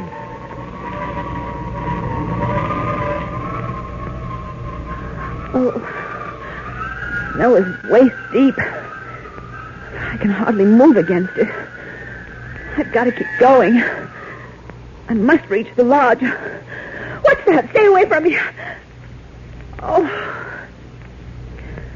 nothing but the branches of a tree. Looks like some fantastic creature out of Alice in Wonderland. What was that? Howl of a wolf. I wonder if that could be the Wendigo. The werewolf that Sebastian spoke of. Oh, what? No. Oh, it can't be. It's my imagination. I must be seeing things. And yet there it is, coming toward me through the woods. A horse and a headless rider, flaming through the night. The headless Indian. It's the headless Indian, galloping through the night. And it's true. There is a headless Indian. Oh, no. No, it can't be. I'm seeing things again. It can't be true because if it is, I'm safe. Of course you're safe, Lois. Oh, no. Oh, it's not you. It can't be Superman. How could you possibly have found me? I've been circling about looking for you. I heard you scream. You're suffering from exposure. Here, I'll wrap my cape about you. Oh, thank you. Warm. It was so cold. Now, listen, I've got to work fast. The lodge is 3 miles away, but I'm going to fly so fast that we'll be there in 5 seconds. I'm going to cover your head with my cape, otherwise the wind will cut you to ribbons. When I tell you, take a deep breath and hold it. Can you do it? Oh, yes, yes. Good. All right, take a deep breath. Now, up, and away! We're here, at the lodge. Oh, we can't be. I'm going to leave you here at the front door. I'll knock on the door so someone will come and find you. Oh, Superman. Another time, Lois. Up, and away! Now to intercept that horse and his headless rider. They'll undoubtedly make for the Devil's Canyon again, the spot where the horse appears to take off and fly through the air. Well, I know there's a Superman, but I have my doubts about a super horse. Here we are. Well, not long to wait either. Here comes the flaming horse and his headless rider through the forest now. Certainly is a frightening sight. If I weren't Superman, I'd be scared green. Hello, what's this? The horse is stopping. The rider is pulling him up. Hello. The rider is removing what appears to be a headless pair of shoulders. Another Ichabod Crane, eh? The headless horseman of sleepy Canada. This will be interesting to watch. Let's see what happens. Hey, Joe, for the love of Mike, send down that flag and tackle, will you? I'm numbered the cold. Take your shirt on. You think I'm any warmer than you are sitting up here on this platform in a tree? Oh, come on. Can it chatter? Send down that block and tackle. Well, this is wonderful. A block and tackle to lift that horse into the air. To create the illusion that the horse took off into the air. Exactly the sort of fantastic but practical thing the Laugher would invent. He said this little adventure would end in the death of one of us, and he was the one to get it. Now what are they doing? Hurry up. Let's get this thing over with. I got to buckle this strap into the horse's belly, don't I? Give me a chance. Okay, I got the strap buckled. Now up with the horse. Take him up. Well, I think it's high time to take a hand in this amusing little incident. Just a moment, gentlemen. Jumping Lucifer, it's a guy in a Halloween costume. Say, what are you doing here? Believe it or not, I was waiting for a headless Indian, and I believe I found him. Come on down here, Joe. I got a feeling I'm going to have trouble. There we are, Joe. I'll be up for you in a minute. Now, look here, bud. I don't know who you are, but I ain't taking no chances, see? I got a rifle attached to this saddle, and I'm going to let you have it. You're wasting your time. What do you mean? Bullets can't harm me, but you won't believe it until you see it. Go ahead and shoot. Hey, this guy's crazy. He's plain nuts. He's asked me to shoot him. Okay, shoot him. Okay, I will. Jumping shooters, then bullets are bouncing off his chest like a jelly bean. Now you're convinced? Brother, I'm fixated. Here, you take the rifle. You hold on to it. I can't. I can't on account I'm going to pass out. Hello up there. Joe. Yeah? Your partner has fainted. I'm coming up. Now, wait a minute, bud. Hello, Joe. What a neat little theatrical setup you've got here. Strong platform built between two pine trees, ropes, pulleys, wires, all for the one purpose of lifting that horse into the trees. Very interesting. I done it all myself. I used to be a mechanic before I joined up with... Hey, I'm talking too much. Nothing you can tell me I don't already know, Joe. All this hocus-pocus, the headless Indian, the flying horse coated with luminous paint, by the way, to make him glow in the dark. All this was designed to frighten Sebastian Beauvais away from the hunting lodge. I wonder why. You do, huh? Yes, I keep wondering why the Laugher went to all this trouble to frighten Sebastian away from the lodge instead of killing him. Will you explain that, Joe? Not me, bud. I ain't explaining nothing. But I insist, Joe. And I refuse. Don't refuse, Joe. I ain't talking. I haven't much time to fool with you, Joe. Talk or you'll be sorry. Nothing going. My wrist. Hey, look out. You're breaking my arm. Are you going to talk, Joe? No, I ain't. Your last chance, Joe. Talk or I'll break your arm. Okay. Well? Okay, I'll talk. I'll tell you anything. Excellent. Now then, why all this bother to frighten Sebastian away from the lodge? If the Laugher wanted to get him out of the way, why didn't he kill him? Well, that was what we was going to do. Until we found out that every night Sebastian played chess with that money at Lake Minnow by shortwave radio. If we killed Sebastian, he couldn't play chess no more. If he didn't play chess no more, the money would get suspicious. And if the money got suspicious... He would have made the trip up to see what was wrong, and that would have spoiled the Laugher's plans, eh? Well, why did the Laugher want to get rid of Sebastian Beauvais? Why did he want to get White and Miss Lane and Kent out of the way? Well, the Laugher was in the counterfeiting business. Oh. We counterfeited everything from the United States currency to victory bonds, including Canadian dollars. I see. The cops was getting pretty close to us in Metropolis, so the Laugher decided to go far away, but he would never find us. So we hired this place from that French Canuck, and up we come. It took a lot of trouble getting the equipment in without the Canuck catching wise.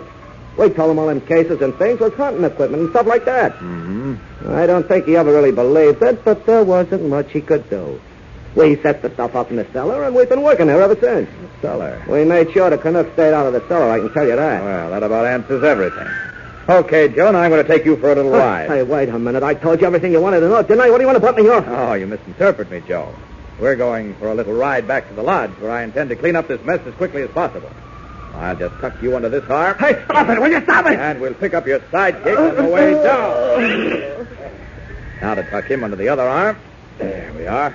And now, up, and away!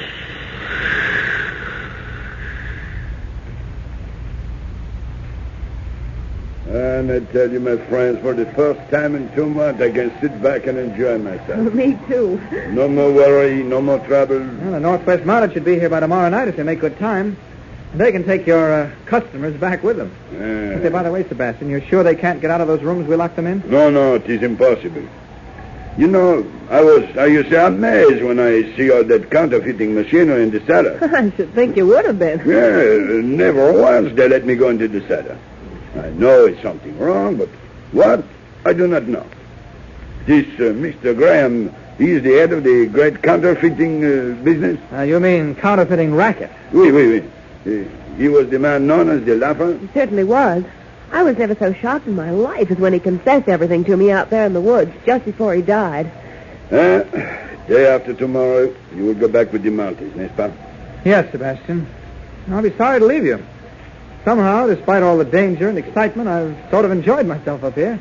So have I. And I, too, have enjoyed having you. But I must speak the truth. I would be happy to return to my quiet way of living alone by myself, with nothing but the wild creature of the woods. The deer, the caribou, the bear. This is my life. What was that? It sounded like the Laugher. We must be hearing things. The Laugher, Niles Graham, is dead. You think maybe he's ghost? Oh, nonsense, Sebastian. By this time, we should have convinced you that ghosts don't exist. Clark, ghosts or no ghosts, someone is laughing outside that door. And it sounds like... C'est impossible. The Laugher is dead. You saw him die in the woods. What are we going to do, Clark? Well, I'm going to open that door.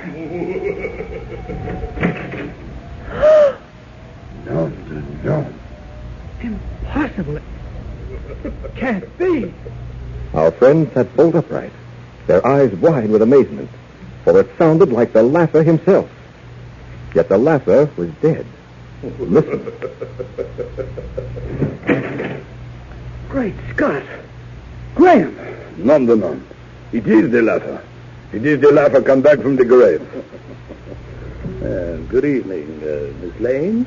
Gentlemen. Mon Dieu. Clark, it can't be. Graham. Steady, Lois. Hold on to yourself, Sebastian. I'm sure it's just another trick. Yes, you're quite right, Mr. Kent. I am not Niles Graham. My name happens to be Benson. However, I am and have been Mr. Graham's double. Oh, don't you move for that fire poker, Mr. Beauvais, or I shall be forced to drill you with this automatic. Eh bien. There was no harm in trying. Where did you come from? Well, I've spent most of my time since arriving here several months ago in a room in the attic. After Mr. Niles Graham arrived, though, I managed to get about a good deal more. Many times when you thought that you were looking at Niles Graham, you were actually looking at me. Very convenient for Graham. He could be in two places at once.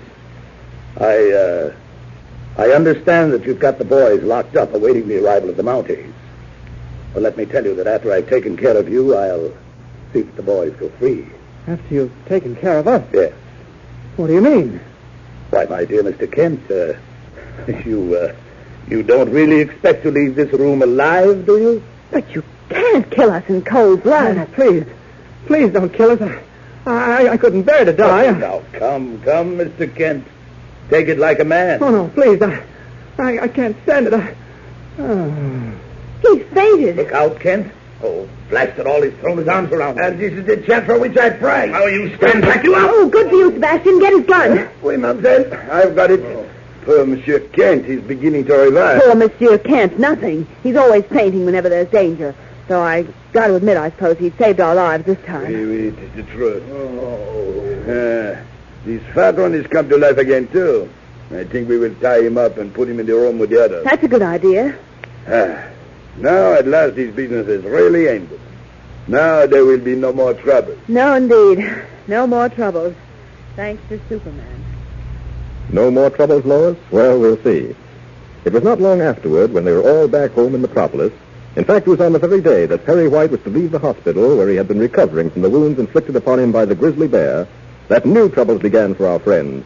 Troubles that were to mark the commencement of a mystery so baffling that even Superman himself had difficulty in solving it.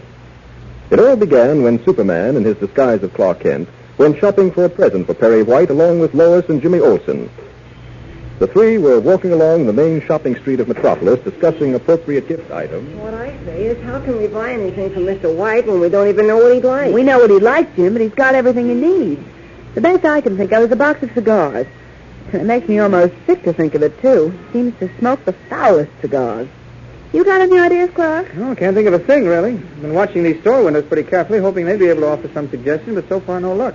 Oh, by the way, Lois, everything arranged for the little dinner tonight? Yes, sir. I got the caterer about an hour ago. Dinner for 4 will be served in Mr. White's penthouse suite at 8 o'clock sharp. Hey, look at that. Hey, look at what? In the window. That statue, or whatever you call it. That's a plaster cast, Jim. Yes, a plaster cast of the end of the trail, a famous statue. The end of the trail? Mm-hmm. Quite a well-known piece of sculpture of an Indian on a pony. You see how the Indian is slumped over in the saddle, his shoulders bent as if in weariness, his spear held loosely? Well, gee, it seems to me that's just the thing we ought to get from Mr. White. Heavens, Jimmy, why a plaster cast of an Indian of all things? Well, I'm thinking of the Headless Indian. Of course, this one has a head, but it sort of suggests the same thing. Oh, I begin to get it, Jim. You mean it would be kind of symbolic to give Mr. White a plaster cast of the end of the trail in memory of the Headless Indian we encountered up in Hudson Bay? Yeah, that's right. I thought he'd like to have it to remember our adventure at Beauvais Lodge. And I also remember Mr. White was looking for an ornament to put on the table in his library. That's a nice thought, Jimmy. But isn't that rather big for a library table? I don't think so, Lois. The chief's table's pretty big anyway. Let's go in and price it. You got a good idea there, Jim. Gee, thanks. Come on, let's go in. Okay.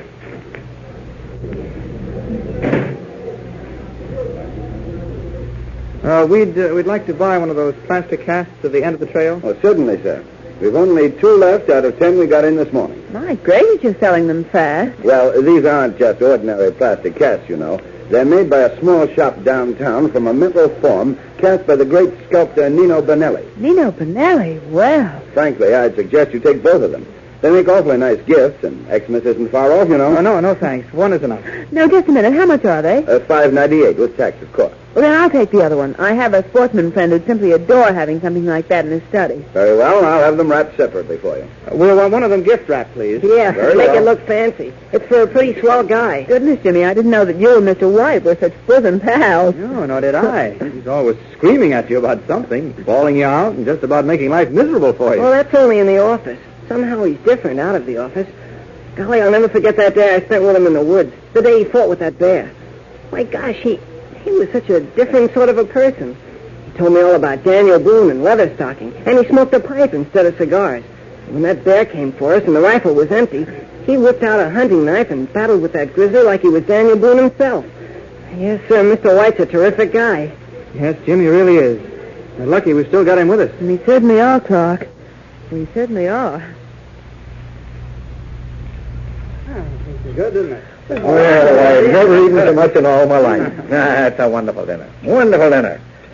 Well, I must say you certainly surprised me, all of you. Oh, I'm glad you enjoyed it, Chief. I am sitting here. In the first place, I expected this was going to be a pretty dull night for me. First day home from the hospital, no place to go, just sit around by myself.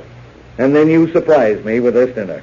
To say nothing of that plaster cast at the end of the trail, that's one of the finest reproductions I've ever seen. Oh, we're glad you like You it. know, I've been looking for something like that for a long time. How do you think it looked on the library table inside? Oh, great, Chief. Very becoming. I hope you won't mind, Mr. White. I bought another one for a friend of mine. A Christmas present, you know. Why, no, of course not.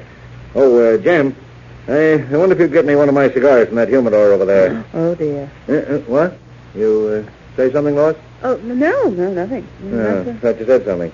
The cigar, Jim, the cigar. Come on. What are you waiting for? Oh, nothing, sir, only I filled this pipe for you. I thought you'd like to smoke this after dinner instead of a cigar. No, I'd rather have a cigar. I thought while you were smoking the pipe, you could tell us a story about Daniel Boone or Leather. I'd rather have the cigar. No, take it easy, Chief. Take it easy. Remember, this is your first day out of the hospital. Here's a cigar, Mr. White. Yeah.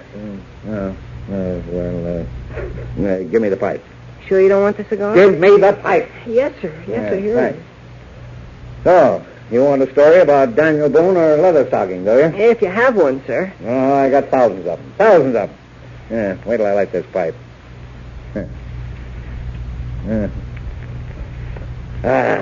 Mighty good. Sweet as a nut, this pipe. Well, the smell of that smoke sort of takes me back into the woods on that day you and I hunted together, Jim. Yes, sir. Mm-hmm. That day, as I recall, I told you about Daniel Boone, the long hunt. Yes, sir. Well, there's quite a different atmosphere between an apartment in Metropolis and the Canadian wilderness, but I'll see what I can do. I'll tell you a story about Daniel Boone. Oh, boy, swell. Well, one time while Daniel Boone was on the long hunt, spending 6 months in the wilderness with only his gun and knife as companions, he came across a band of hostile Indians. They saw Daniel before he saw them, and... What was that? Came from the library. Come on, we better see what it was. Why, it was something crashing to the floor. There must be someone in there. Oh, but nobody could be in your library. Well, someone might have got in through the fire escape. Hey, come on. Here we are. Snap on the lights to your left there, Kent. Right. Golly. The plaster cast of the Indian. Oh, for the love of... It shattered into 1,000 pieces on the floor. Look, Clark, that French window leading to the terrace is open. The wind must have knocked it off the table. There isn't any wind. Look at the curtains. They're not even stirring. Now, wait a minute, Kent. Wait a minute. That plaster Indian couldn't have fallen off the table of its own accord. But it didn't. It was smashed. Someone entered this room and deliberately swept that plaster cast off the table. But why, Clark? Why? Yes, why? That's what I'm asking myself. I'm afraid there doesn't seem to be an answer. What answer can there possibly be to this strange incident? Who knocked the statue off the table in Editor White's library, and why? A baffling and chilling mystery is just beginning, so tune in tomorrow and every day, Monday through Friday, same time, same station. Tune in and follow The Adventures of Superman. Yes, fellows and girls, don't fail to tune in tomorrow for another thrilling episode in The Adventures of Superman. And don't forget what I told you at the beginning of this program about the American war machine. Keep on buying war-saving stamps every day if possible, so that your nickels and dimes and quarters will continue to pour into the funnel and come out in the form of guns and tanks and planes and ships.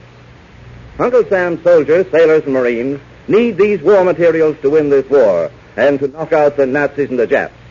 The American armed forces are doing their job and doing it well. Let us do our part just as well. Remember that every stamp you buy helps to keep the boys on our fighting fronts well supplied. So every time you've got a dime, buy a war-saving stamp, because a stamp a day will pave the way for victory.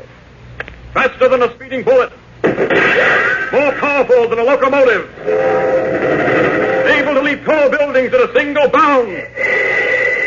Look, up in the sky. It's a bird. It's a plane. It's Superman.